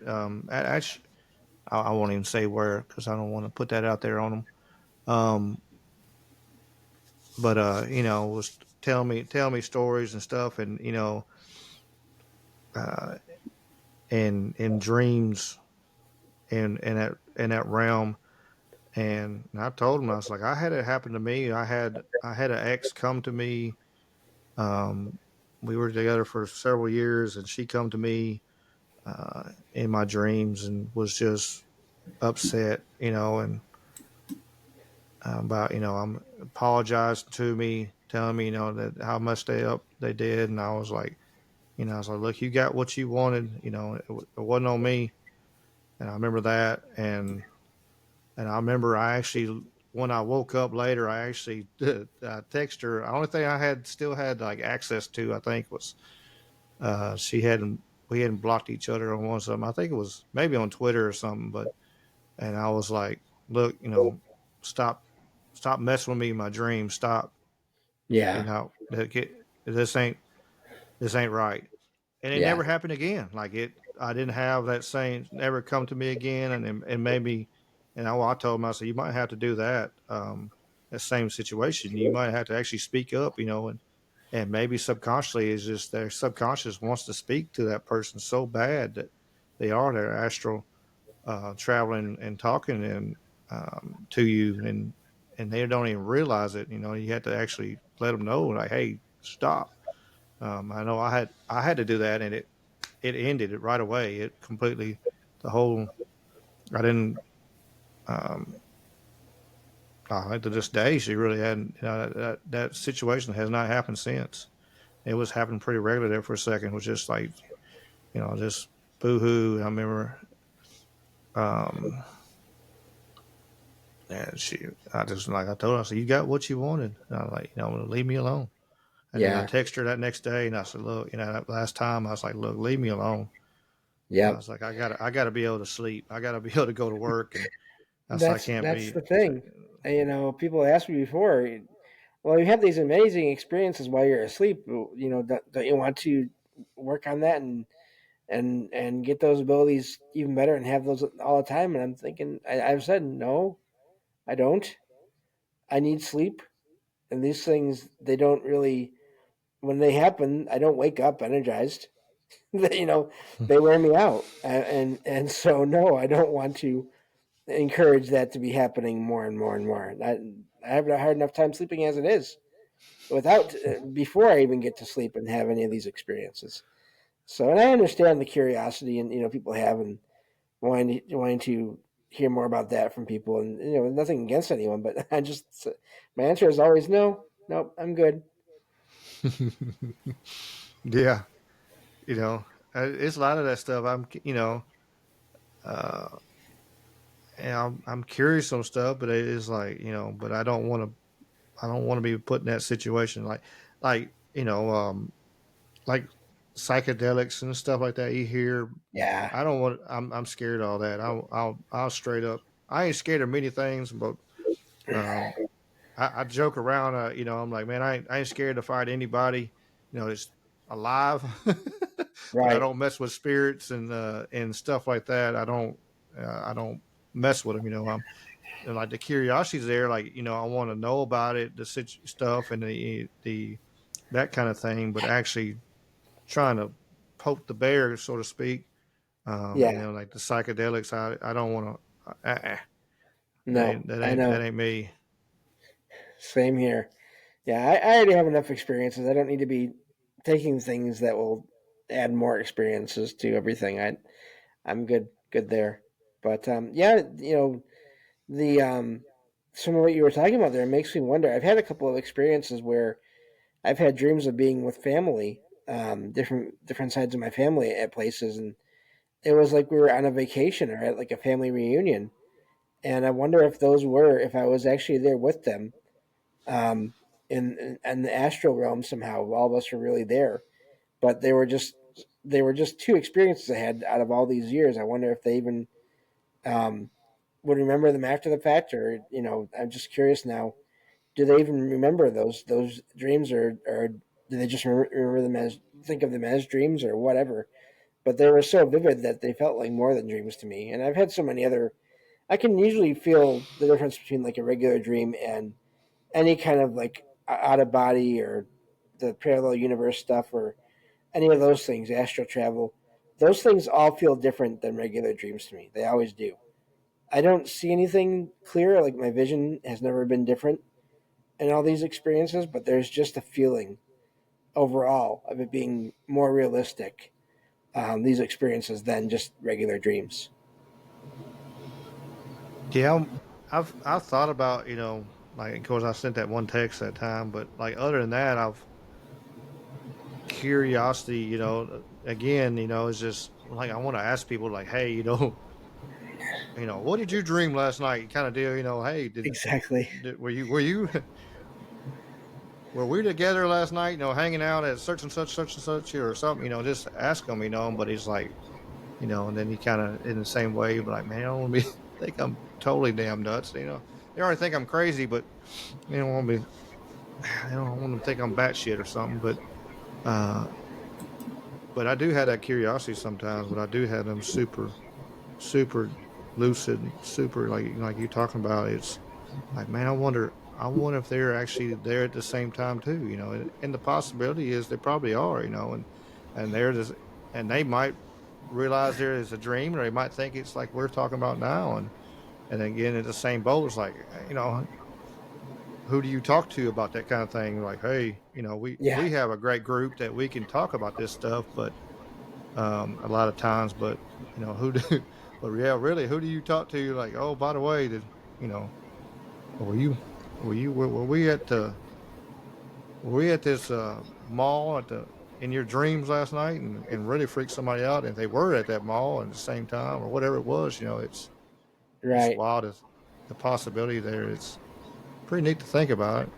I mean, and probably one day I might just have to just bite the bullet and ask and see Well, what they say. it's funny what I found. I have my dad and my stepmom have made me a couple of. They've gotten me a couple of hoodies that have my podcast name on it, and one just has the name. One actually has the logo and everything on it. And I found that wearing those out in public, you know, that has actually gotten a couple of conversations going here and there. And so I really wonder if that's, what it's going to take for a lot more people to do is to wear that kind of clothing that has that kind of subject matter on it, um, to get to that, I don't know, that kind of conversation going more. Because otherwise, how do you know who is into that and who is not? And I mean, it's yeah, it's going to let people know that aren't into it that, oh, I don't probably don't want to talk to this person so much, possibly. So there's the downside, but then the upside to that is, I one of the the most amazing things that happened to me because of that. One time I go to the same stores, the grocery stores all the time, um, and I went to the store one day, and as I was walking up to the customer service counter to get help with shopping, I'll have one of the people from the store go with me and find the best prices and everything for me and find things I'm looking for. That's something you can do, at stores if you have that certain disability. As I was walking up to the counter, the one of the managers was talking with someone at the counter, and I heard them say, "Oh, you have to talk to this guy about that. He's into that kind of stuff." And of course, the guy that she was with didn't want to say anything, and she told me he was just telling me about how he's heard knocks at his bedroom door lately that he can't explain. And I said, "Oh, that's interesting." And she was like, "So it doesn't mean it's evil? It doesn't mean it's a demon?" I was like, "No, not automatically. I mean, if that's the only thing that's happening, it's really hard to say. But I would guess if nothing else is happening, then probably not. I don't know who or what's there or why they're there, or, why they're trying to get attention. But and it was just this weird timing of me getting there right as people were talking about this and having the clothing on with the podcast logo and everything on there. And yeah, it was the wildest thing. And I passed out some. I had some people there notice the hoodie and everything, and I've had business cards made for the podcast as well, which reminds me. Dang, that reminds me. I need to get new ones made now because I have the new website. Anyway, sorry about the shop talk there, but just made me Are you realize good? that. But yeah, it was just so funny because how did that timing work out? That's the kind of stuff that makes me wonder about, like, is there some kind of universal consciousness that arranges these things in rare situations? Because I don't know when I'm going to be going to the store until I find out, and they don't tell the store when I'm going to the store. It's this transportation service I use. They don't contact them, so just this random encounter that I had with someone that had an experience, and someone else mentioning, "Oh, you should talk to this guy about it." It was really wild. That's cool. Yeah, I've had situations so many times over the time, and like I had one. So I don't want to say where because I don't want to like it. I know it disown somebody. It would Right, narrow somebody down. So I don't want to do that to nobody. But right, um, and then having I had a such a deep conversation and with somebody, and I'm and one of my I know truly gifts like I've been able to do like what trouble minds able to do. I've been able to do for years, like in person sometimes. Like I remember I was sitting in this apartment complex in the parking lot. We just kind of sit around, and I had a big religious discussion. It wasn't a debate; it was discussion. With I know one person was like Wiccan. It was all kinds of just different. One person was Catholic. One person, and it was a bunch of different people there and just having conversation. Like we have all the time. And I've always been blessed to be able to do that kind of thing. And I had somebody talk to me the other day and was asking me about dreams and different um, religious stuff and everything. And we had it was cool because we normally don't get a chance to talk like that, but we were able to talk like have that deep conversation on it and having run into people, I have like I've done that before and have people just have start opening up. And my grandma had that gift. Like she could talk to anybody. She walk up to anybody and all of a sudden and you walk up and like this is such and such and then she'd tell me her whole life story because that's what they just told. And I got a piece of that. I got a piece of that gift from her, but um, we but I've had that happen a bunch of times where people just start coming to me and start talking, and once you open up. And I had one of my truck driver friends, and I've talked to him for years a while back. And I was over there welding on his truck one day, and we got in this talking, and man, we got in a deep conversation about all kinds of like conspiracies and um, or critical thinking, I like to say, but and all kinds of different subjects. And I was like, man, I said, well, you need to. I said, well, I said, if you feel this way, I said, man, for real, you need to check out my podcast. I said, you need to listen to my podcast because I'm talking about all kinds of crazy stuff like this. And it's cool to be able to talk to people and open up, but it is hard to see, and maybe that's what it takes. Um, you know, maybe we need to wear shirts, like, showing that we have a different point of view. And, um, or, maybe to help us, people come up, and kind of see something, to see alien shirt or, one of Trouble Mind shirts or something like that. Um, and maybe that'll open up somebody come up to you and see it and ask you a question. Oh, about that shirt, where'd you get that shirt? And then it opens up that door of conversation. And because they know you're maybe they'll give them that comfort that you at least for a little bit like think on the same wavelength as they do.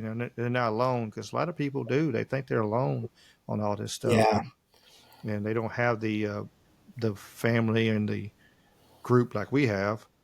You know, which if you're not part of the, I'm gonna do like Mike. I'm gonna do like Mike Strain. Like, if you're not part of the Discord, you need to check out the Discord because James has his own Discord also with Salsido Paranormal and in the Trouble Minds Discord. Check them two out. Um, and then maybe one day I'll get mine going. But check it out. And Temple of the Owl, he has his Matt has his own Discord also on. Uh, and check them out. There's a lot of great people on there, and you can if you haven't, if you're just the first time listening to this conversation or anything like that, just if you're lurking in the background, check out those discords. And there's a lot of great people. And if you feel the same way of this, then for sure check them out, and you'll find a group that'll listen to you and won't judge you for and think you're crazy for sure. But you're not crazy. You're just special and you've seen a lot of amazing things. A lot of people have never been able to see before. or at least you never hear them talk about that they've things that they've experienced before. I think that's a huge part of it. Mm-hmm. Um, one thing listening to all the shows I've listened to over the years, people that do the big conference thing. They go to conferences and they speak there, or they're part of groups that speak there or present there. I can't tell you how many times I've heard them say, "I did this event, and then after it was done, uh, several people came up to me and said, I don't really believe in any of this stuff, but I had this one thing happen." And then they'll talk about something that is completely in the realm of what they don't believe in, and yet they swear it happened. But they won't do that in front of everyone else because of the stigma against all these things. And so it takes sort of just putting yourself out there as much as you can, I mean, as much as you feel comfortable, and being open to having those kinds of conversations with everyone. I think is a really that's that's the main reason why I do what I do is for the podcast. Is That's the only reason I started it. When I first was looking into it, I was thinking, well, there's already so many shows out there, that cover all these things. And but then I just started realizing, I don't really care. I want to get in on this too. Even though I was never used to talking before any of this, I always thought I'll just be a writer. I get me on a microphone? Nah, I don't think so. That's not going to work. And apparently it works. So that's. But yeah, it's. I think it's just that being open and recognizing when people do want to talk about these things. Pay attention and be be kind and understanding and just listen, even if you don't can't think of anything that you really have to say about whatever experience they had. Just listen, because just listening is a huge part of all this. For sure, and and there's especially in the spiritual and the paranormal and this kind of realm of the thinking possibility. You know like Strange says all the time. We're not. There's no definite answers here. We're not. This. And there's no like do this, do this, do this. Boom. Here's your answer. Yeah, It's we can't give that because I mean everything is. I mean a lot of stuff is truly tailored in my mind is tailored to each person. And their what they've lived through and their life experiences, and so that's why we get to talk to each other and learn. And this different skews. Because everybody's had a different life situation. Uh, all kinds of different things. Like me. Like your situation, James, with you legally blind all your life. I can't imagine. All of a sudden it happened to me, and I'll be running into walls and lost a goose. Um, but I never got the situation that. But in the same thing, there's a lot of um, we can learn from each other. And I've used to joke at work. Uh, and somebody tell me, hey, if you do this and this and this, something bad's going to happen. Like, okay. And then I listen to them, and then, and they're, well, why don't you, like, if they've already gone through the path, I don't have to learn it myself. I mean, I can use somebody else's experiences to learn the situation too. If I just sit back and listen, if I can be hard headed and, try to, force something or whatever, and then I'm going to tear something up or whatever. The same thing with this. If you can sit back and listen to other people's life situations and life stories, and then you can pull out like, wait a minute, you know, like we both talked about tonight, James, about having uh, that parallel universe of going to sleep and having being in a different world. We both had that same dream type situation happen. We can live and uh, we can listen to the different stories, and maybe there's others out there like, wow, I had that same situation, so it helps them cope with it. I'm like, hey, I'm not alone. I'm not the like we said earlier, I'm not crazy. I'm not. Nothing is just you just had an amazing situation happen, and you don't know how to explain it. So, and if you're around certain people, and that's the good thing about our group that we have, we can have discussions and bounce ideas, and um, it's it's fun. It's good to have a great group of people that can, and it's got great minds of um, we can bounce ideas off of and learn from each other.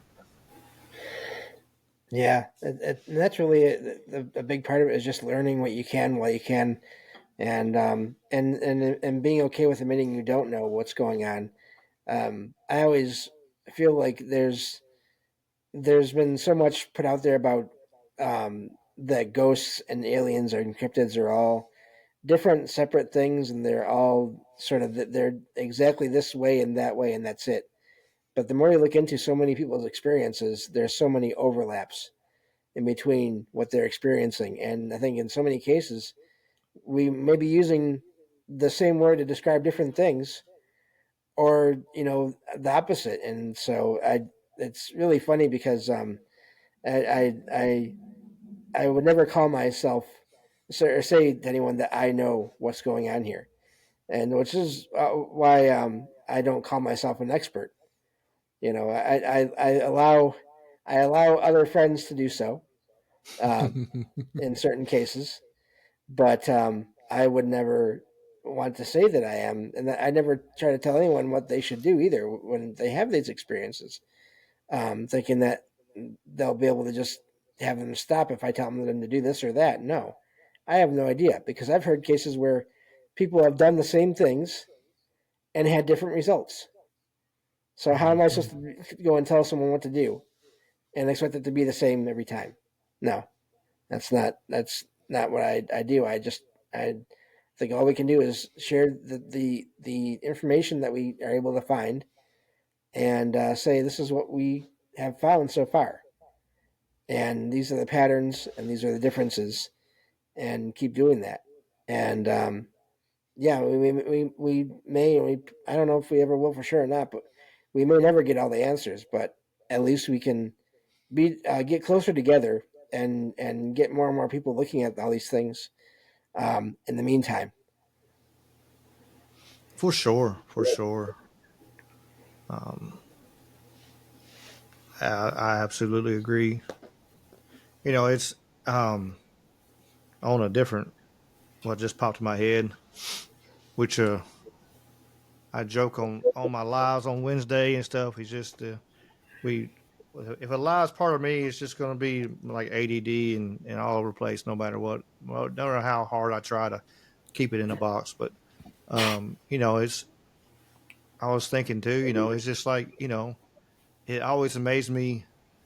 With archaeological stuff, and the pyramids and stuff like that. Like people don't like to talk to each other. You have archaeologists don't like to talk to geologists, and Yeah, it don't make sense. Like, hey, y'all come together, and that way y'all can come together with a better number.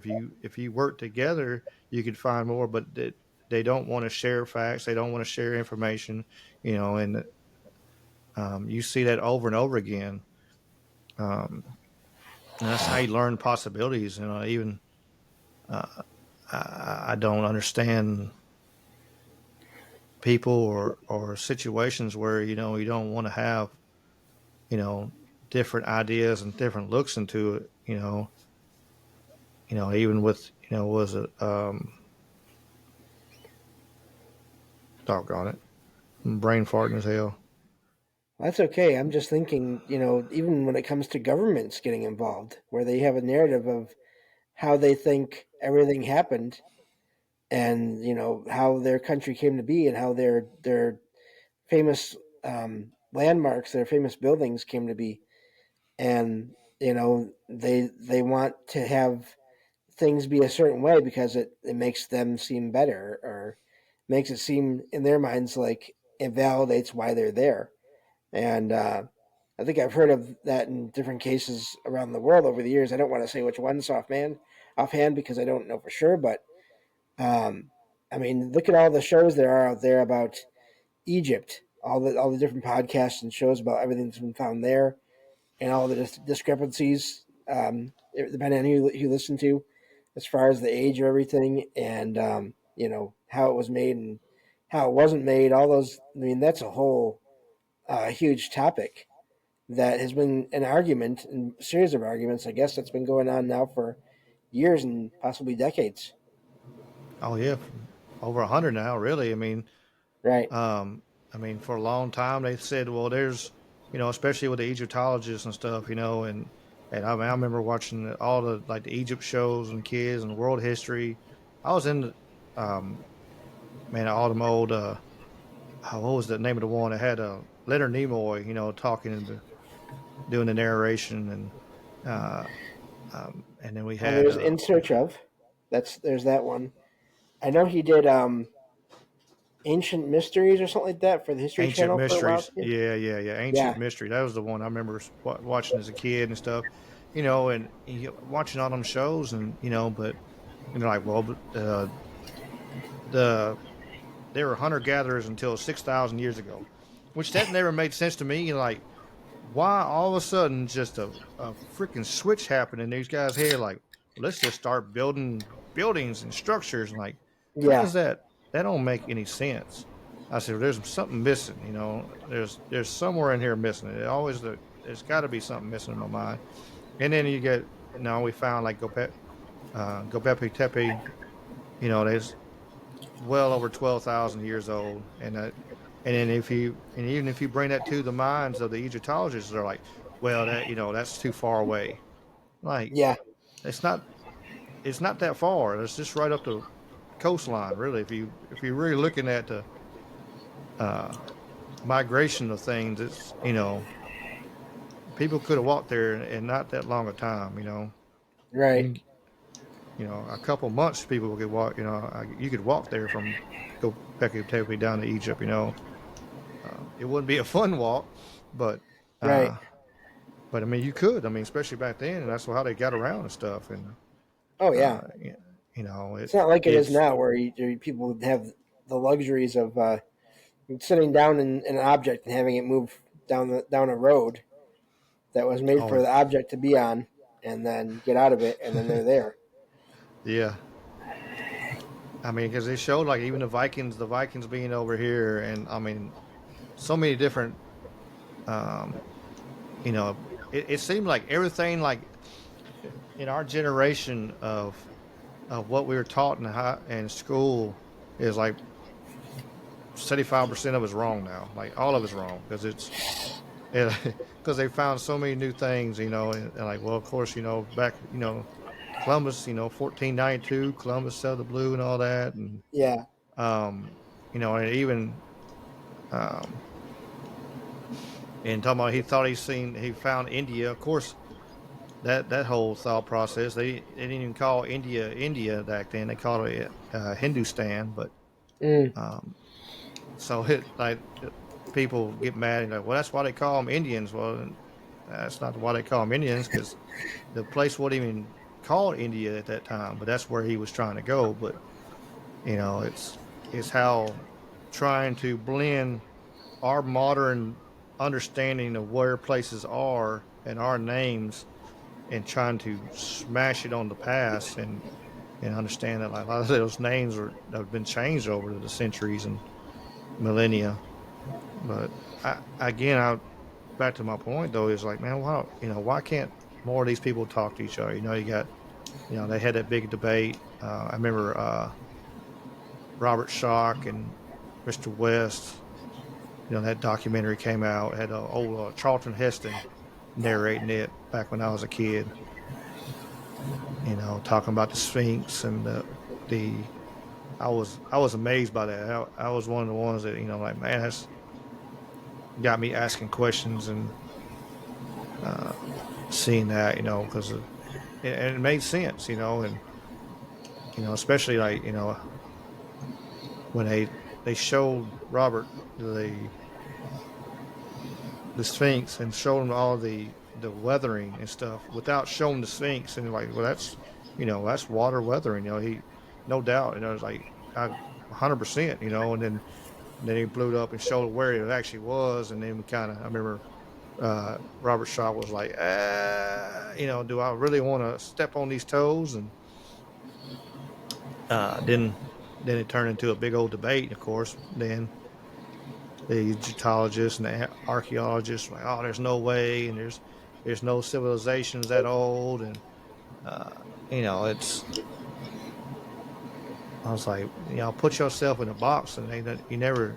It don't make sense to why narrow your frame of mind. Like, be open to this stuff, and like prove it and go through the facts and and then like these sites too, like it's so much older. You can see these sites that were built on older stuff. You can see these monster base stones, and then you see buildings built on top of it, and you know that if you dig down deep enough, you would find thousands and thousands of years of history. But they once they get to a certain point that fits their narrative, they stop. Like, okay, I'm done, I'm good. Yeah, I and won't yet dig no places. more. Yeah, and yet you see all kinds of headlines over the last few years. This site is thousands of years older than previously thought. That building is thousands of years older than previously thought, and it's just like, okay, well, isn't that funny? Haven't people been saying that already for years about so many places? And Yeah, and now now it's like, oh yeah, everything is older. Okay, you couldn't have accepted this before. It cracks me up. yeah, a lot of people lost their accreditations Yeah, and lost, their professors at universities, and they lost their jobs and their accreditations and everything, trying to speak out, and just because they brought facts, and now the facts are becoming more and more uh, known and known as true. But you feel bad for, like, and that's just the ones that got slid by. How much stuff over the years has just been covered up, and because to push a narrative of what they think is supposed to be. It's we're I think that's part of our missing history, is the covering up the narrative. Like, I know, like the Smithsonian has covered up so much stuff.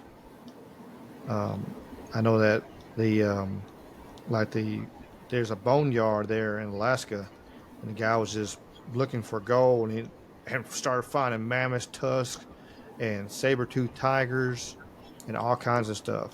Um, and they where they should not been, like the time frame, the year frame, they should not been, and woolly mammoths, like full skeletons.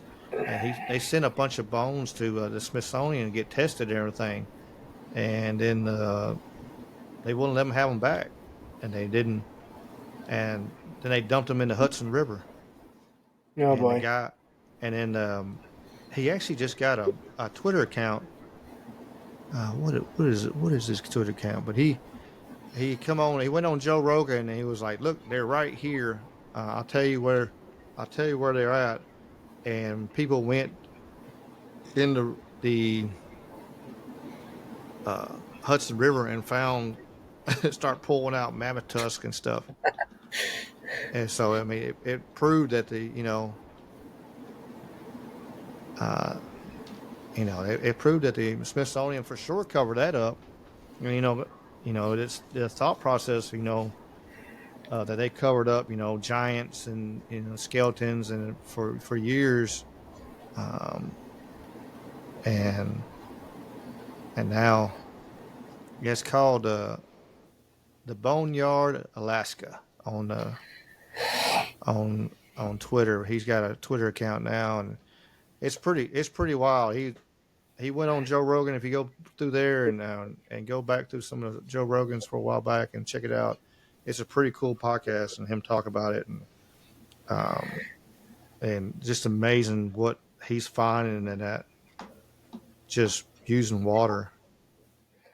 I wonder how close that boneyard is to, because I've heard of there being one of those triangles there, the Alaskan Triangle, similar to like the Bermuda Triangle. Um, years ago I heard about this, where planes would go down in this Hmm. one part of Alaska. I wonder how close those two are to each other. I haven't looked. That's curious. That's a good curiosity. I remember watching the documentaries and stuff on the all the triangles, Alaska Triangle, and Yeah, um, I watched. I was going through Prime one day, and I was sitting there, and I was trying to find something to watch. And of course, like Prime, like gives you ideas. Like this would be your, you might right. like this because of what you watched. And I was clicking on them, like, oh, I've already watched that. And I click on something else. Oh, I already watched that. Like, Yeah. Oh, I damn. hear you. I hear you. Like, damn, I watched all this shit already. But yeah, especially late at night, I sit there, and some of it has watched me a bunch of times. I turn it on and start watching it, and then I go to sleep uh, listening to Yep. history, I guess. But it's pretty wild, all the um, Temple of the Owl. Matt said they moved the giant bones to the Vatican. There's a lot of stuff in that Vatican archive. I I wish we could get access to. Um, there's lots of history there. I think they are kind of covering some stuff up, and probably some stuff that would rock this world, um, if some of it got released. But Yeah. I do wonder there's too with that. I'm sorry. Go ahead. oh, that's what. Go ahead. I was just thinking. I wonder if there's any other. I mean, the Vatican is fairly well known, but I wonder how many other major religions have major, huge archives similar to what the Vatican has that we never even hear about because it's sort of a lesser known or lesser. It's not as popularized. Whatever religion it is not as popularized as, let's say, Christianity and the Catholic Church and all that sort of is. I wonder how many other similar archive libraries there are around the world that also have just stuff that would completely change everything. For sure. I mean, there's of course there's rumors and conspiracy like that like the Library of Alexandria has actually got um, moved to the Vatican, Mm, and it's actually in the archive. Um, it's I bet I'm sure there is. There's a lot of stuff like we hear a lot of stuff like for us. Um, we hear a lot of European and stuff like, but there's a lot of amazing stuff over in Asia and stuff. Like I don't think we yeah. get to hear as much as we. Some of they cover up their own, like like the pyramids, the Chinese pyramid stuff, and they're putting Yes. trees on them to cover them up for they don't want nobody messing with them. And Yes. And that's which so sad because the trees are going to just destroy everything over yeah, time. They're just the roots are just. We were talking. Wasn't it on your show or somewhere else? I don't know. I forget. So many shows that everyone is listens to and or is part of. But the roots of those trees are just gonna they're just gonna tear everything up. I think it was your show, one of your live yeah, shows. we were talking about Gopepe Tepe. They're finally pulling them trees back Yes. out because Okay, they planted them that's what it and was. and they're like, oh no, it's gonna be okay, and a Yeah. Dibble and Flint Dibble and all them were like, oh, it's gonna be fine. I'm like, what are you talking about? Like that? I mean, stuff like that just my brain just boils. Like it none of it makes sense because I mean, if you got trees in your yard and the roots are going to take out, it messes with water pipes Yeah. and tears all kinds of stuff and concrete and driveways and all kinds of. I mean, in your house Oh, foundation, if you let it, it's close enough. What is it yeah. going to do to an archaeological site that's underneath it that the roots are going to grow down through? I mean, like Stones that have I been mean, you're worn supposed to out be by. smart people. These are supposed to be Yeah. smart, intelligent people, and they do the dumbest things in the world to me. Yep. Yeah. It's with all that ancient. Well, it's like even with in Egypt, early days of before there was really archaeology, people were going into those pyramids and using explosives to get in, and that's just that just always I cringe Yeah, when I think about that because. I mean, I get it. They weren't thinking or they weren't aware or they I didn't didn't realize they care. could preserve things or they didn't care. Yeah, but still, it's like if you're there to explore the thing, why? Sure, blow it up in the process. That makes a lot of sense. Well, it's like the one going on right now, like the Curse of Oak Island. I like watching the show, and I'm intrigued by it. And I kind of think something happened there years ago. I don't know if there's still treasure there or whatever, Hmm. but something major work was there done. But like right now, they door all these holes, poreholes down in this thing. They hit wood. They're pumping water in there. Like if there's, like well, there might be old, parchments and stuff like that. If it is, y'all destroyed them. Like Yeah, absolutely, absolutely destroyed them. If y'all did do anything like that, and then they're gonna put these big caissons down there, and they're gonna dig a hole. Like if they're off just by a little bit, that caisson's gonna cut treasure or whatever artifacts yeah. in half. Um, it's That like, island always blows my mind too, because if they're digging all these holes, they're gonna. I mean, they're probably not, but in my mind, I can just see a cartoon of an image of an island and all these holes being dug into it, and all of a sudden the whole thing just like sinks because like they're just dug so much out of the bottom of it that it all falls in on itself. I don't know. That just that's scary to me. I wouldn't want to be dealing with any of that. yeah, I mean for sure. You're weak in the ground, and it's Yeah, I don't know. I'm like, to me, it'd be better just to if you know kind of general area, you dig the whole little area up. I mean, it truly.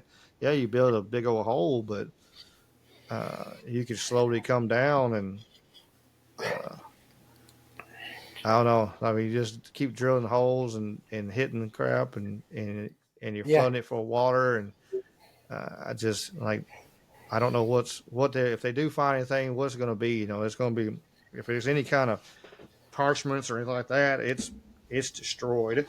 Ooh, I'm gonna flip my chair. oh, don't flip your Um, chair. That doesn't sound good. no, that one I've done it once before with the other chair. I haven't flipped this one before, but I flipped the other chair before.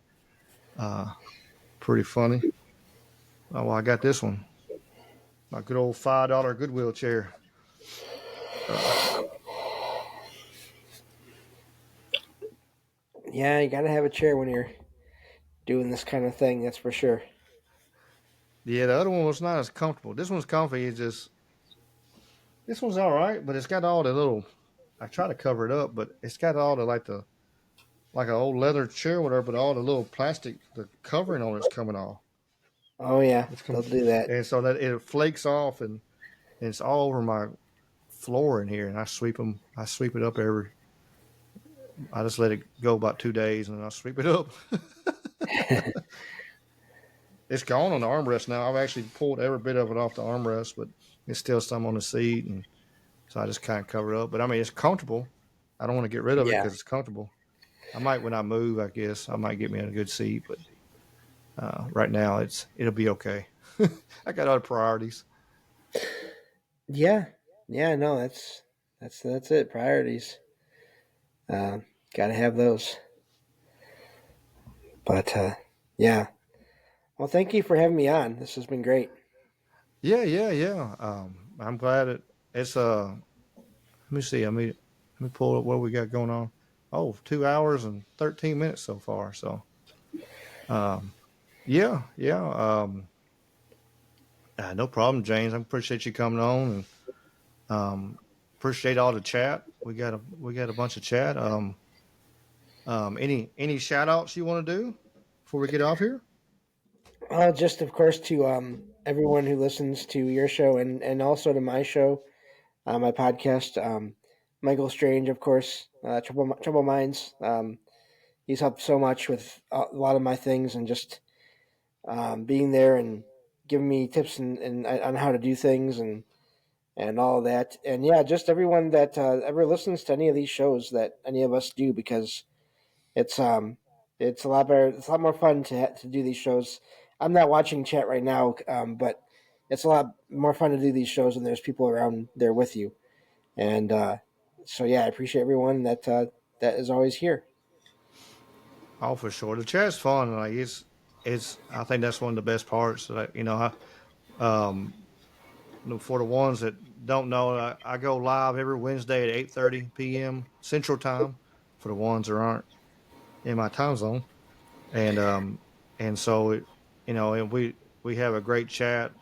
Sweets and hikers always there. Both of them, I got to shout both of them out because they're always there every week, and then we've been steadily adding more and more people. So um, please make sure you go to James's channel, YouTube, and you're on Spotify and other places too, aren't you, James?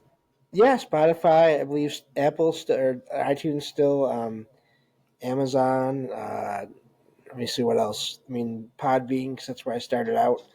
But yeah, all those platforms, and then now with the website, you can just find all the shows right on there too, as they are released. In fact, that's what I'll be doing here when I get done with talking with you. Is I have a show to release here in a few minutes, well, soon. So yeah, and the website that's salsidoparanormal.com. That's SALSIDO paranormal.com. Has all the episodes as they are released, and then all the other links as well. Nice, nice, and we're both on the Trouble Minds Radio Network. You can check it out. You can listen to a lot of amazing shows. Um, It's I'm on all on day. Spotify. Yeah, It's on all day. 24/7. You can listen to it. Yep. We're um, I have tomorrow. I'll have my one of my shorts pop out. I don't even know what it is this week, but um, see what it is. I'll tell you what it is this week. Um, I have shorts come out every Monday, and then Wednesday we have our live, and then I have my pre-recorded come out live. It's lots of cool. I try to keep a lot of content for everybody and different stuff. I talk about all kinds of different subjects and a little bit everywhere. Let's see.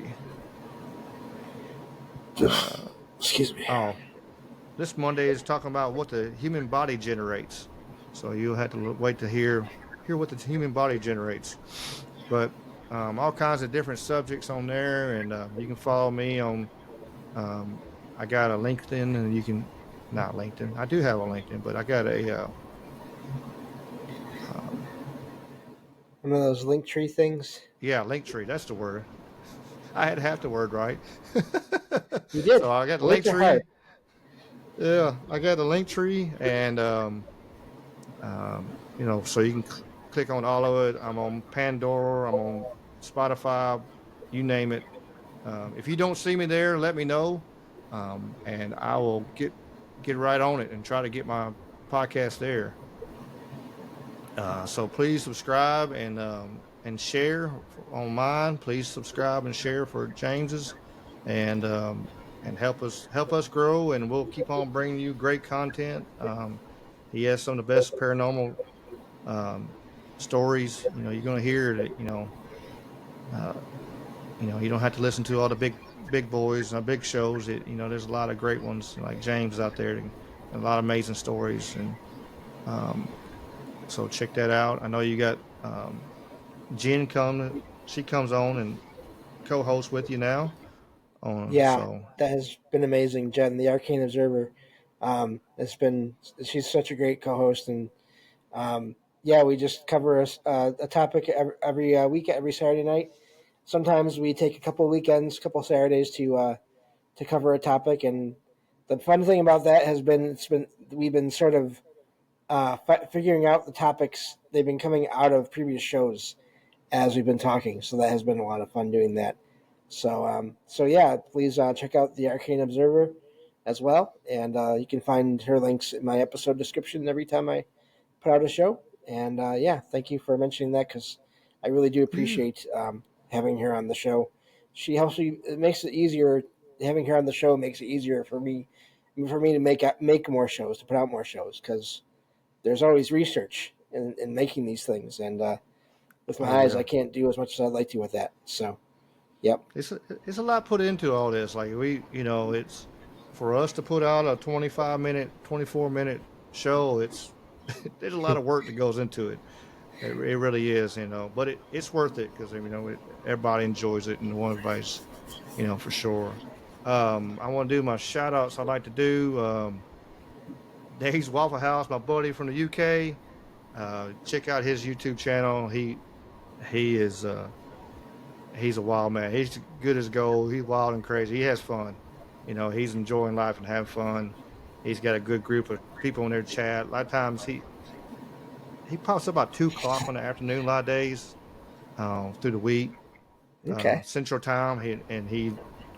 He's full energy. He's wild. He's Matt's Owl, Temple of the Owl podcast. He and Sweets on the YouTube chat. Let's see anybody else popped up on YouTube. Overlander, BC. I'm sorry. I scroll through here, make sure I don't like missing people. And like I said, if I ever got huge where I got monster chat, I couldn't do this, I guess. But Yeah. Overlander, BC, I appreciate you for coming on the Rumble. John 5B, thank you for continuing to and coming back. North Vixen, thank you for coming in from Minnesota. Ah, Minnesota, yeah. I got some You're up. snow up in that region. I know we do here in Michigan. Ooh, y'all can keep it. They're talking about some snow I next week don't. for here. I want to send I it, don't shove it back up north. Y'all, I know. like it Well, down into the south. you can send it up north, just not towards Michigan. North, some other Okay, direction. okay. All right, North Dakota range, I guess. We'll send it towards North Dakota. They need There we go. I don't think it. I know anyone there, so I think I'm safe with that. There we go. Uh, how do you even say that? Aborge Minji? I think that's Eric. Yeah, I forgot. That was Eric. Uh, again, hiker emoji. Always here every week, and even popping up on our last minute little show here. Just me and James put together. Let's like, hey, let's do this. Okay, let's do this. So I'll make sure I don't miss anybody else. I appreciate y'all as always. Keep coming back, and y'all, what makes it me want to keep doing this on Herschel. Can't forget Herschel. Ah, yes. Um, I have to thank Herschel as well, real quick. yeah, He did a show with Michael Strange a while back, and talked about doing a lot of writing, doing his writing in the mornings. And I tell you that morning work thing that I don't like mornings, but I've been using that, so I have to thank you, Herschel, for bringing that up because I've gotten a lot of writing done myself that way, and I get my daily research for the shows done now in the mornings, and it's made a huge difference in just the strain in my eyes and everything. It's not as bad because I get it all done right away, first thing in the day, and so yeah, really definitely appreciate Herschel and everything he does as well, for especially for also for the network for KUAP as well. So yes, sir, for sure. And I see you got Fogmoss 1776. Thank you for coming on. Like I said, I do appreciate y'all. You know, um, I don't I know me personally, I don't make any. All I do is spend money to do this. I truly do, but yeah, it's well worth it to me because I enjoy it, and then the content with everybody. Um, when people pop up and say, I never heard about that. That's cool, and the comments in my on my videos, and it's like cool. That's my goal is just to kind of spread stuff that people hadn't seen before, and um, I think once I get my check mark off, I might get a little better on my guideline check mark. I get it off, I'll be doing better. Uh, Growing my channel, maybe we'll see. I'll probably just get it right back again. I don't know, but I try to behave. But sometimes it's hard, especially on Wednesday. Let me shout out Jamie Grant and Dave. They're my co-hosts on Wednesday live. We have fun um, chatting it up, and we're gonna bring some extra special guests on here and there on that too. So um, I appreciate it. Again. I always get to the end. I always keep saying it. Again, I thank y'all for being here and appreciate you. And I appreciate you, James, and for coming on. And I guess, and as always, y'all keep on keeping on, and the peace and the chicken grease. Y'all be good.